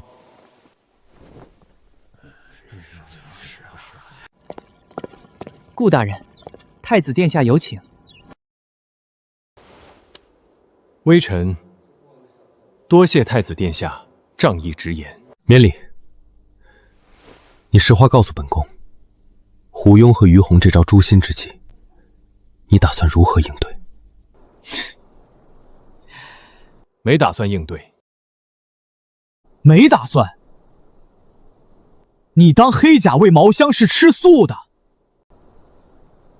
那黑甲卫的诏狱，可比应天府的大狱残酷100倍、1000倍。殿下，若臣有罪，那无论臣作何准备，如何应对，毛统管该抓抓，该审还得审；若臣无罪，那臣做任何准备，都是画蛇添足，多此一举。好，本宫欣赏你的态度。记住，东宫是你的退路，大梁不应失去你这样的人才。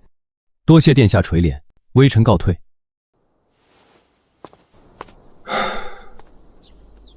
能不能掰断胡庸这根肉中刺，全看你了。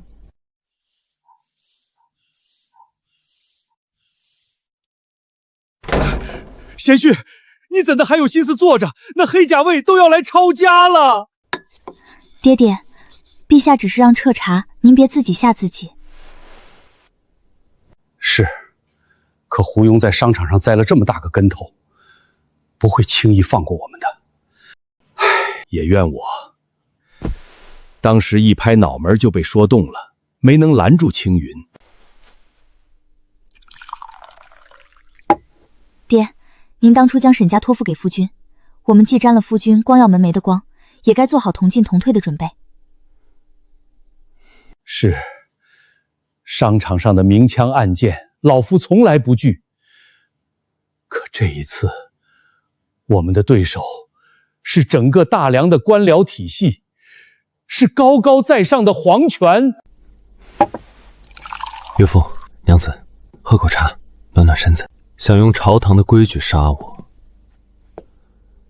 可他好像忘了，现在这金陵城谁说了算？已经不是他胡庸能定的了。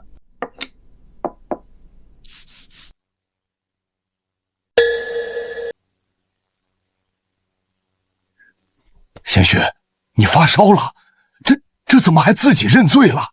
他有他的朝堂，我有我的报纸。他想用笔杆子杀人，那咱们就看看，究竟是他的刀笔厉害，还是我的笔更能诛心。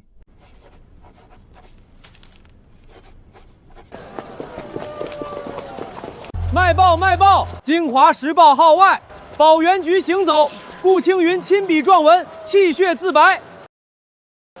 快来看啊！顾青天有话对全城父老说。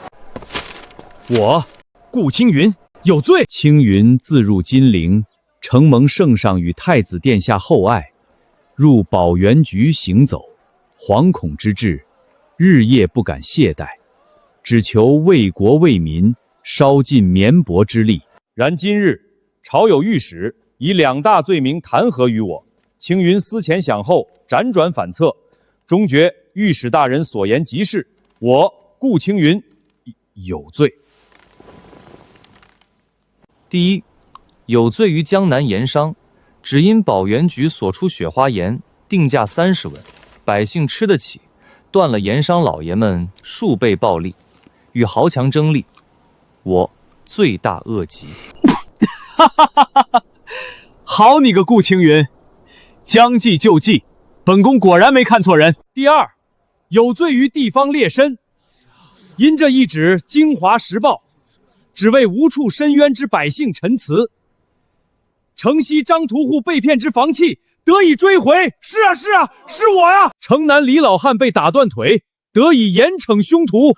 此举让鱼肉乡里，欺压百姓之辈，不能再为所欲为，与恶人结仇，我罪不容赦。顾青天无罪，顾青天无罪，顾青天分明是好人。第三，有罪于朝廷，有罪于天下读书人，只因我顾青云妄图以格物之学利国利民，水泥船渡、雪花盐皆是奇技淫巧，上不得台面。以商贾之身行读书人之事，乱了祖宗规矩，不守本分，我罪该万死，字字泣血，句句在理啊！来人，将这报纸以本宫的名义送入御书房。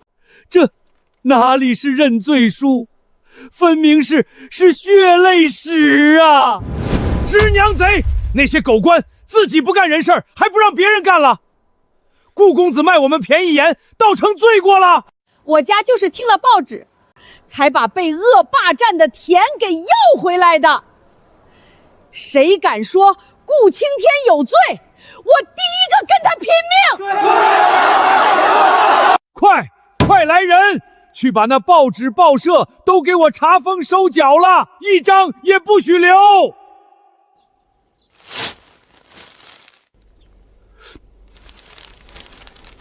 去，快走，都散了。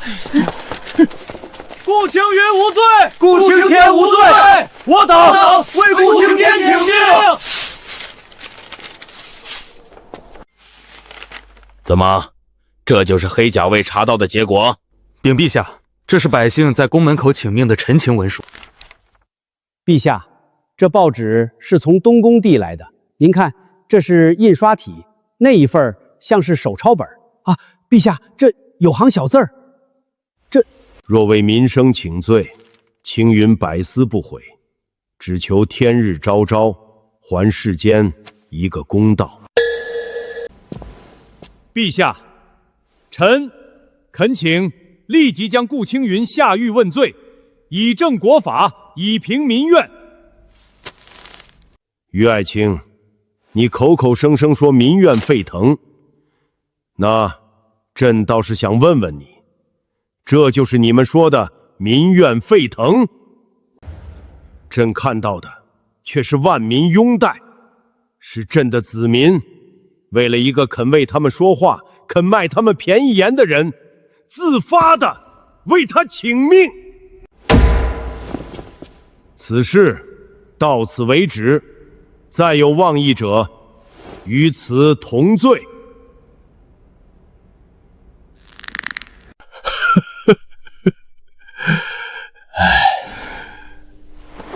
夫君，深秋夜里凉，当心着了风寒。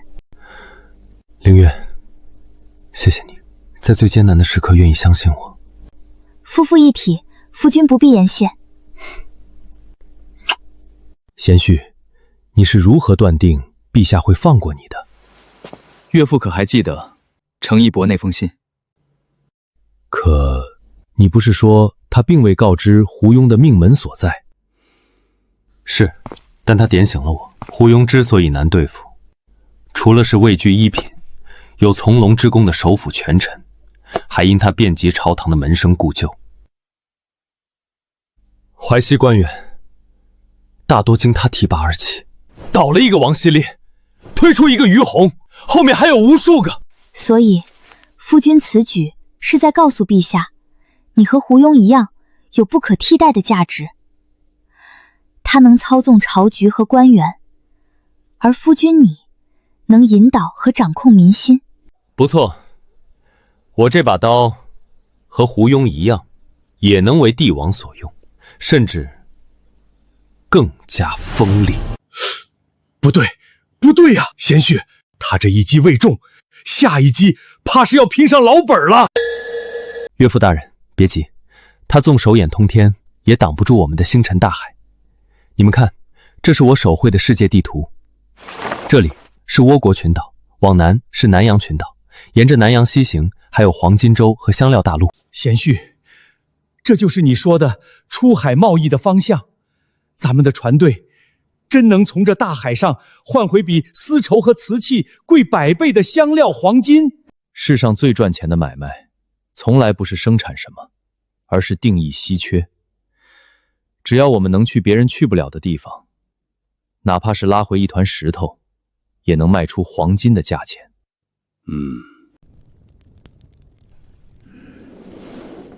进来。老夫想明白了，跟一个泥腿子在田里比种地，那是自取其辱；跟一个商贾在算盘上比算计，更是愚不可及。他不跟老夫玩朝堂上的规矩，那老夫也不跟他玩生意场的把戏了。老爷，您打算如何做？我要把他的算盘，他的保元局，连同他这个人，一起从这大梁的版图上彻底抹掉。请老爷吩咐。去给通政司督察6部中所有门生都递个话，就说倭寇又来了。陛下，老臣有罪呀！又来，还演上瘾了，能不能来点新鲜的？胡相何罪之有？臣身为百官之首，却未能替陛下分忧，致使东南沿海倭寇再起，百姓流离失所，村庄化为焦土，臣罪该万死。此乃浙东布政使800里加急奏报。月前，倭寇数十人突袭泰州府一渔村，烧杀抢掠，村民死伤惨重，财物被掠劫一空。继续讲。陛下，倭寇之患由来已久，为何屡禁不绝，反而愈演愈烈？臣思之许久，终于找到了根源。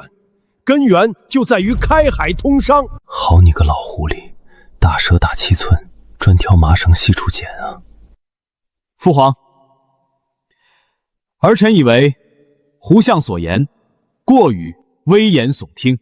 哦，太子殿下莫非久居庙堂之高，忘了民生多艰？胡相，此诛心之论慎言。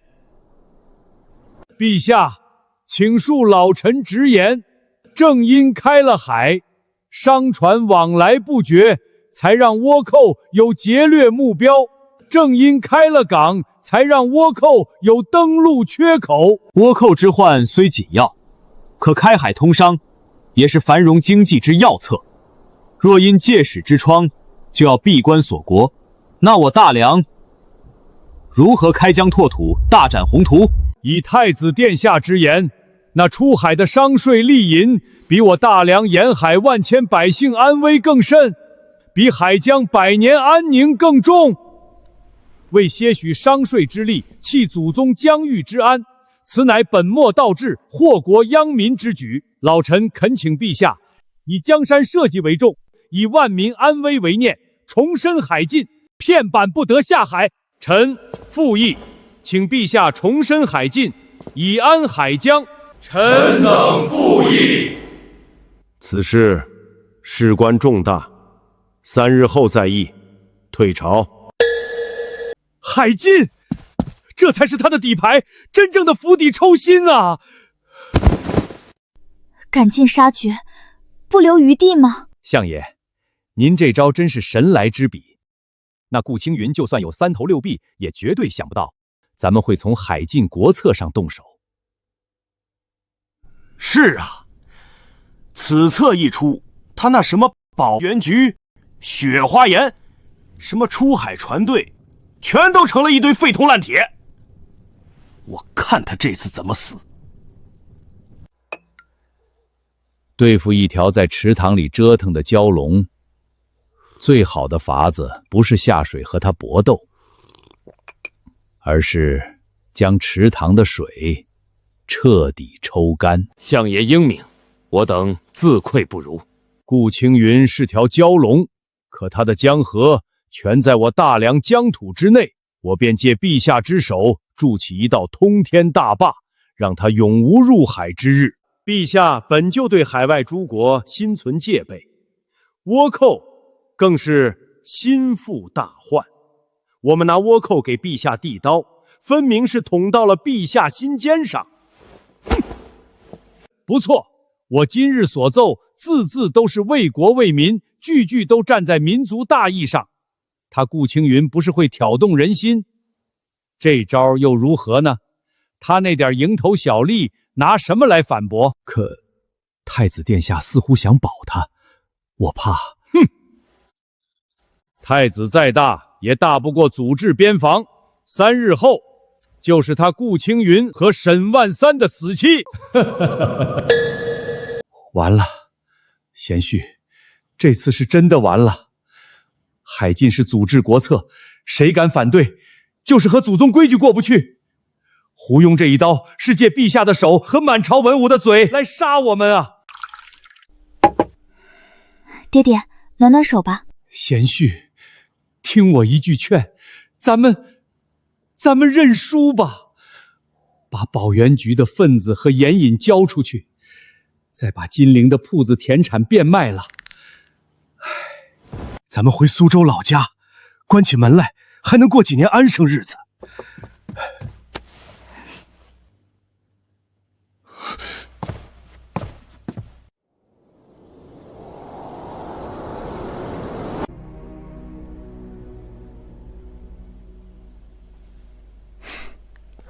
岳父大人，您觉得对陛下而言，最重要的是什么？自然是这萧家的江山社稷。对，他胡庸以为用祖制边防就能封死我所有的路，可他不知道，我接下来要献给陛下的东西，恰恰与这江山社稷息息相关啊！陛下心中这杆秤，也在衡量计算。您说，做生意和管理国家有什么相通之处呢？权衡利弊。既然眼前这利益不够大，那我们就给他画个更大的弊。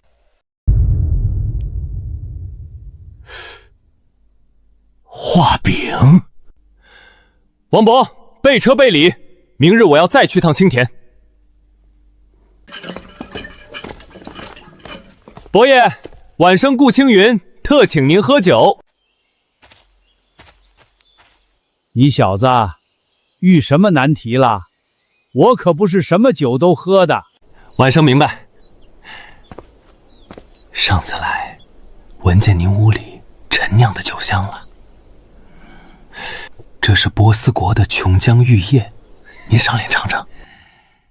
你先说说，要问什么？老夫再看这酒能不能喝。晚生想请伯爷出山，替晚生向陛下递一篇策论。哼，想让我替你背书？是。您在陛下心里的位置，可不是他胡庸能比的。不去，你请回吧。伯爷，您再听我说两句，说完要再不肯，我立马就走。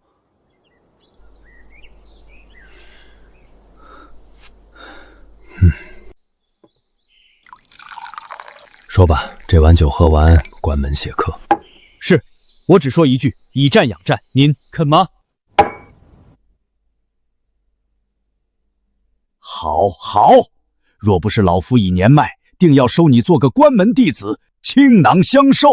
现在也不迟啊！您要不介意，我就着这碗酒磕头拜师。师傅在上，请受徒儿青云一拜。好啊，老夫许久未像今日这般痛快了。不过，听为师一言，你我纵使有立国家策，但双拳难敌万腿啊。师傅的意思是，咱们两个的分量还不够。这盘棋想翻盘，光有骑兵还不够，他有他的盾，咱们就必须用一个能代表未来和国运的人来与他抗衡。东宫太子殿下，可太子曾替我说话，并未得陛下首肯。你若将那策论经由东宫送入御书房呢？那陛下就会衡量未来储君，加上师父和我，能否担得起大梁的未来？一朝天子一朝臣，他胡庸再狂，也难以和一位不需要他的储君抗衡。姑爷，您可算回来了，老爷都快急得冒火了。王伯，让厨房备些热粥送去书房，除了凌月，谁也不许打扰。是，姑爷。另外，把库房里所有关于江南漕运的账本、保元局船坞的营造记录都搬去书房。是。爹，相信夫君。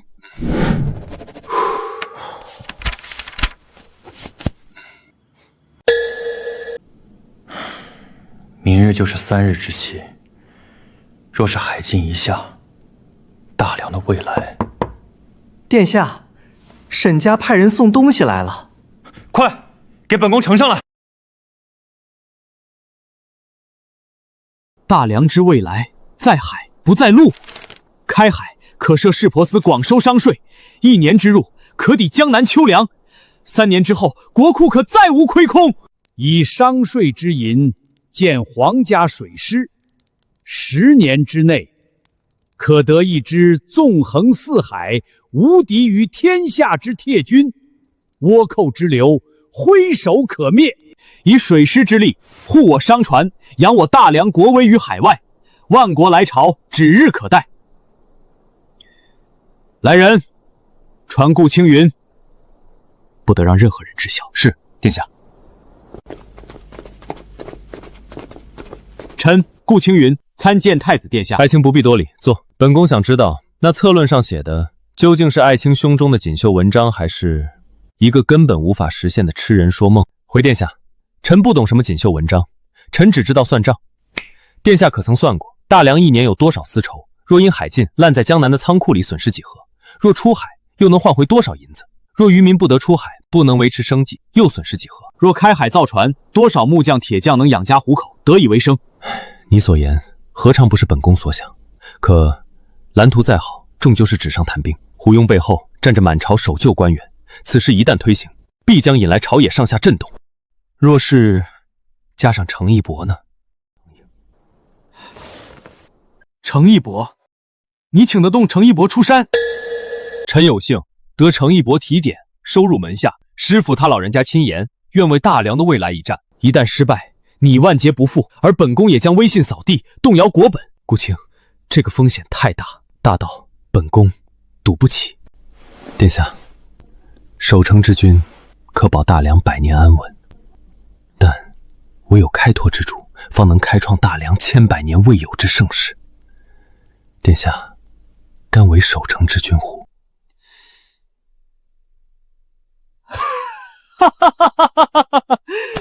青云，你之才胜过10万大军。明日朝会开海一事，本宫与你一同扛下。若爱卿能助本宫开此万世之基业，他日本宫君临天下，必与爱卿共治之。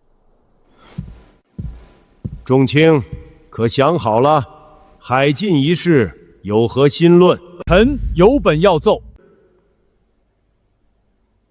讲。臣以为海禁国策乃奠定大梁万世基业之铁律，绝不可动摇。我大梁地大物博，何须此等化外之民行商贾之事，逐营谋之利？说重点，朕不想听冠冕堂皇之词。陛下容禀，去岁福建一地有3座渔村混入倭寇流绵，烧杀抢掠是轻，窥探军情到我国防部署是重啊！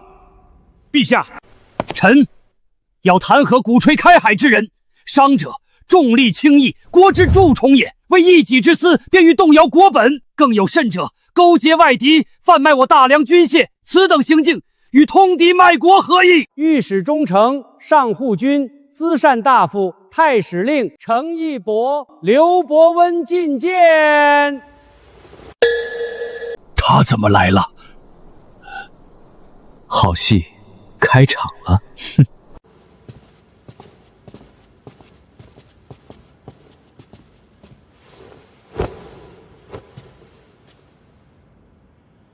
老臣叩见陛下，陛下万福金安。爱卿，快快请起。朕听闻爱卿还朝，甚是欣慰。此前，胡相曾言，海禁边防一事，朕想听听你的看法。陛下，我大梁海疆万里，赌不如输，禁是禁不绝的。与其让百姓沦为走私之寇，倒不如朝廷设法纳入正途，变祸为利。程义伯，久居江湖之远，哪知要堂之心？我统领中枢，3司6部，哪一件是小事？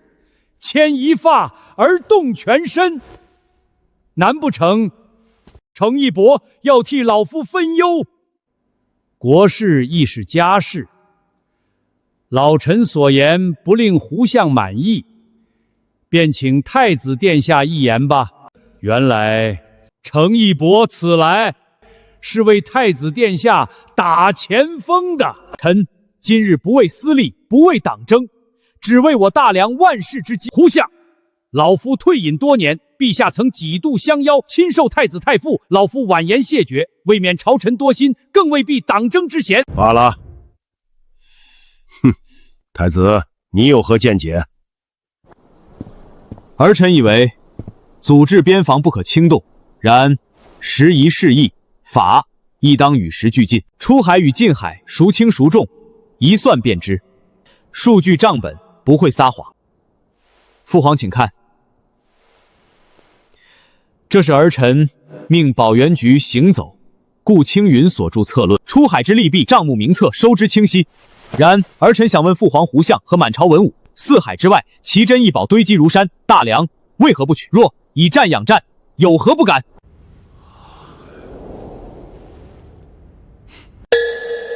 以战养战，顾青云，你解释解释。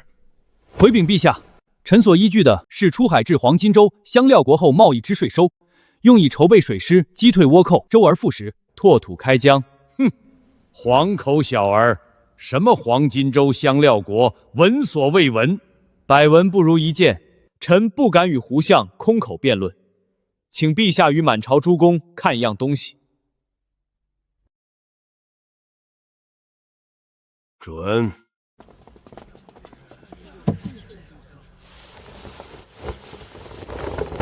这是何物？胡闹，简直胡闹！此乃奉天殿，岂容你用此等鬼画符故弄玄虚？是啊，画的什么东西，乱七八糟的。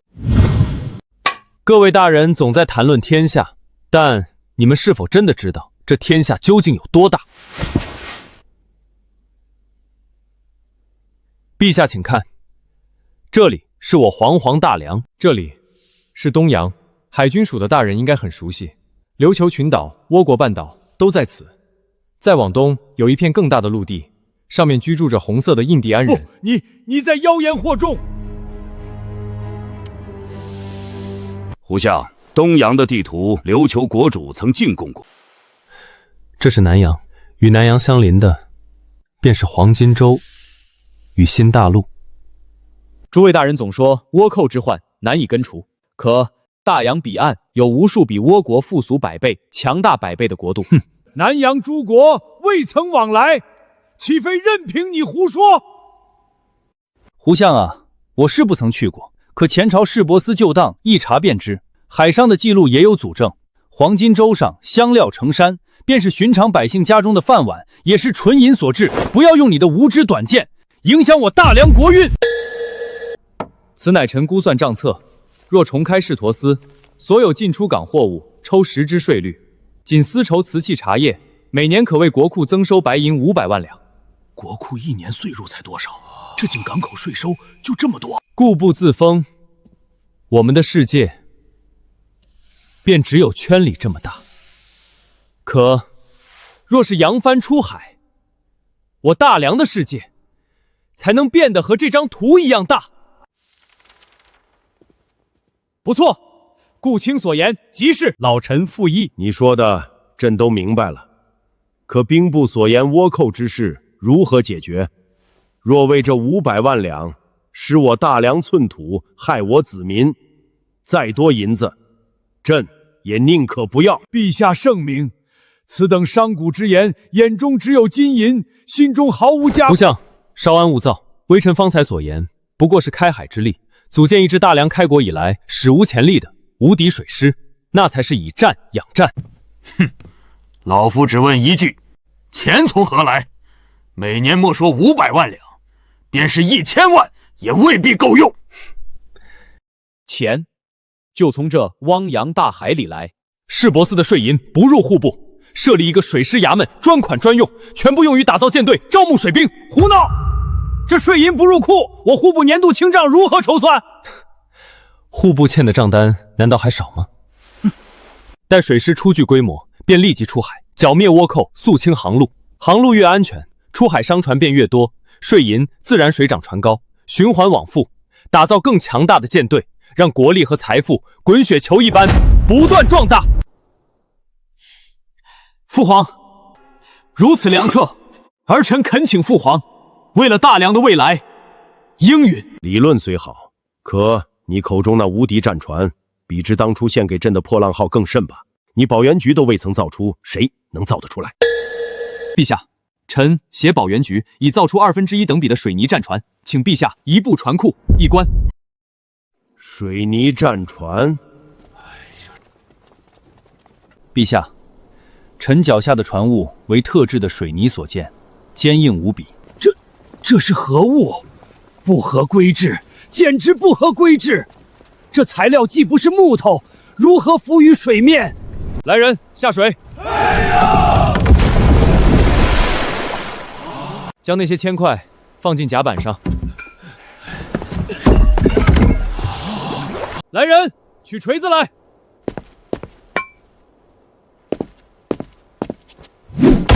神物，这是神物啊！怎会有如此坚硬的材质？陛下，这是用我保元局研制的特殊材料——水泥，混合河沙、碎石，再以钢筋为骨浇筑而成，其坚固程度远胜任何周木，水火不侵，炮石难伤。你是说，此船触礁也不破？寻常风浪，触礁无碍。最要紧的是其成本，不及上等楠木的10之1、2。此物便是臣为陛下为我大梁水师准备的第一份薄礼。有此神州，何愁倭寇不平？何愁四海不扬威？好，好，好，海禁之意不必再提。即日起，于泉州设立市舶提举司，总领开海通商一切事宜，其税收之银不入户部。另设水师钱庄，专款专用，以供水师营造操练之用。陛下，户部市舶司乃国之重器，单系我大梁未来100年过运，此事便由太子总领，以示朝廷之重。儿臣遵旨。保元局行走，顾青云制计过人，献图献策，居功至伟，特授市舶司提举，官至从五品，协理太子，专责水泥船营造、新航路开辟、海外通商等诸多事宜。另赐金鱼带，准其便宜行事。凡市舶司内务，可不经中书，直奏东宫。微臣顾青云领旨谢恩，吾皇万岁！万岁万万岁！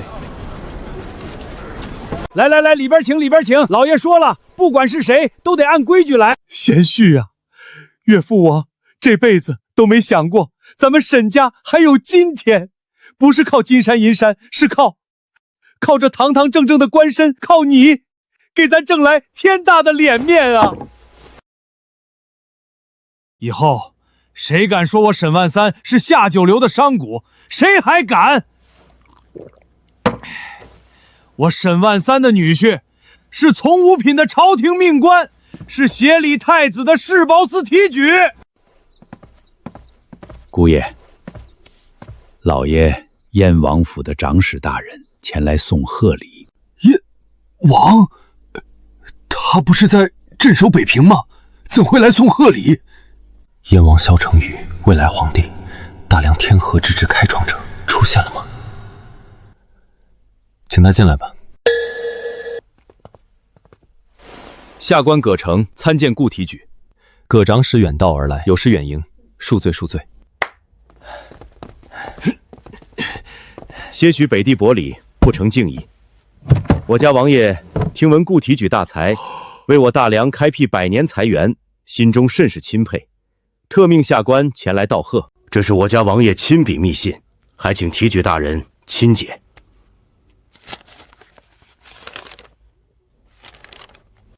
文先生所献水泥战船坚不可摧，神威无比。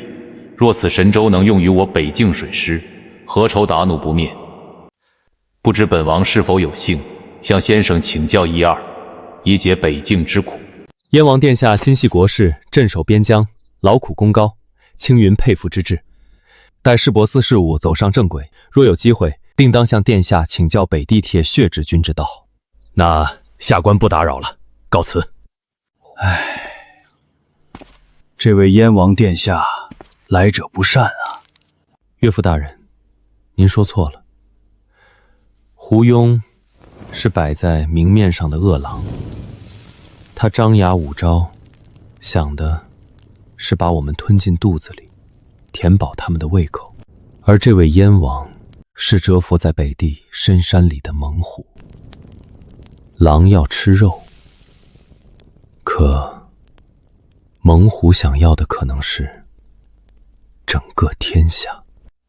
贤婿啊，千难万险我们都挺过来了，前方就算有猛虎拦路，我沈家必倾尽所有，为你杀出一条青云之路。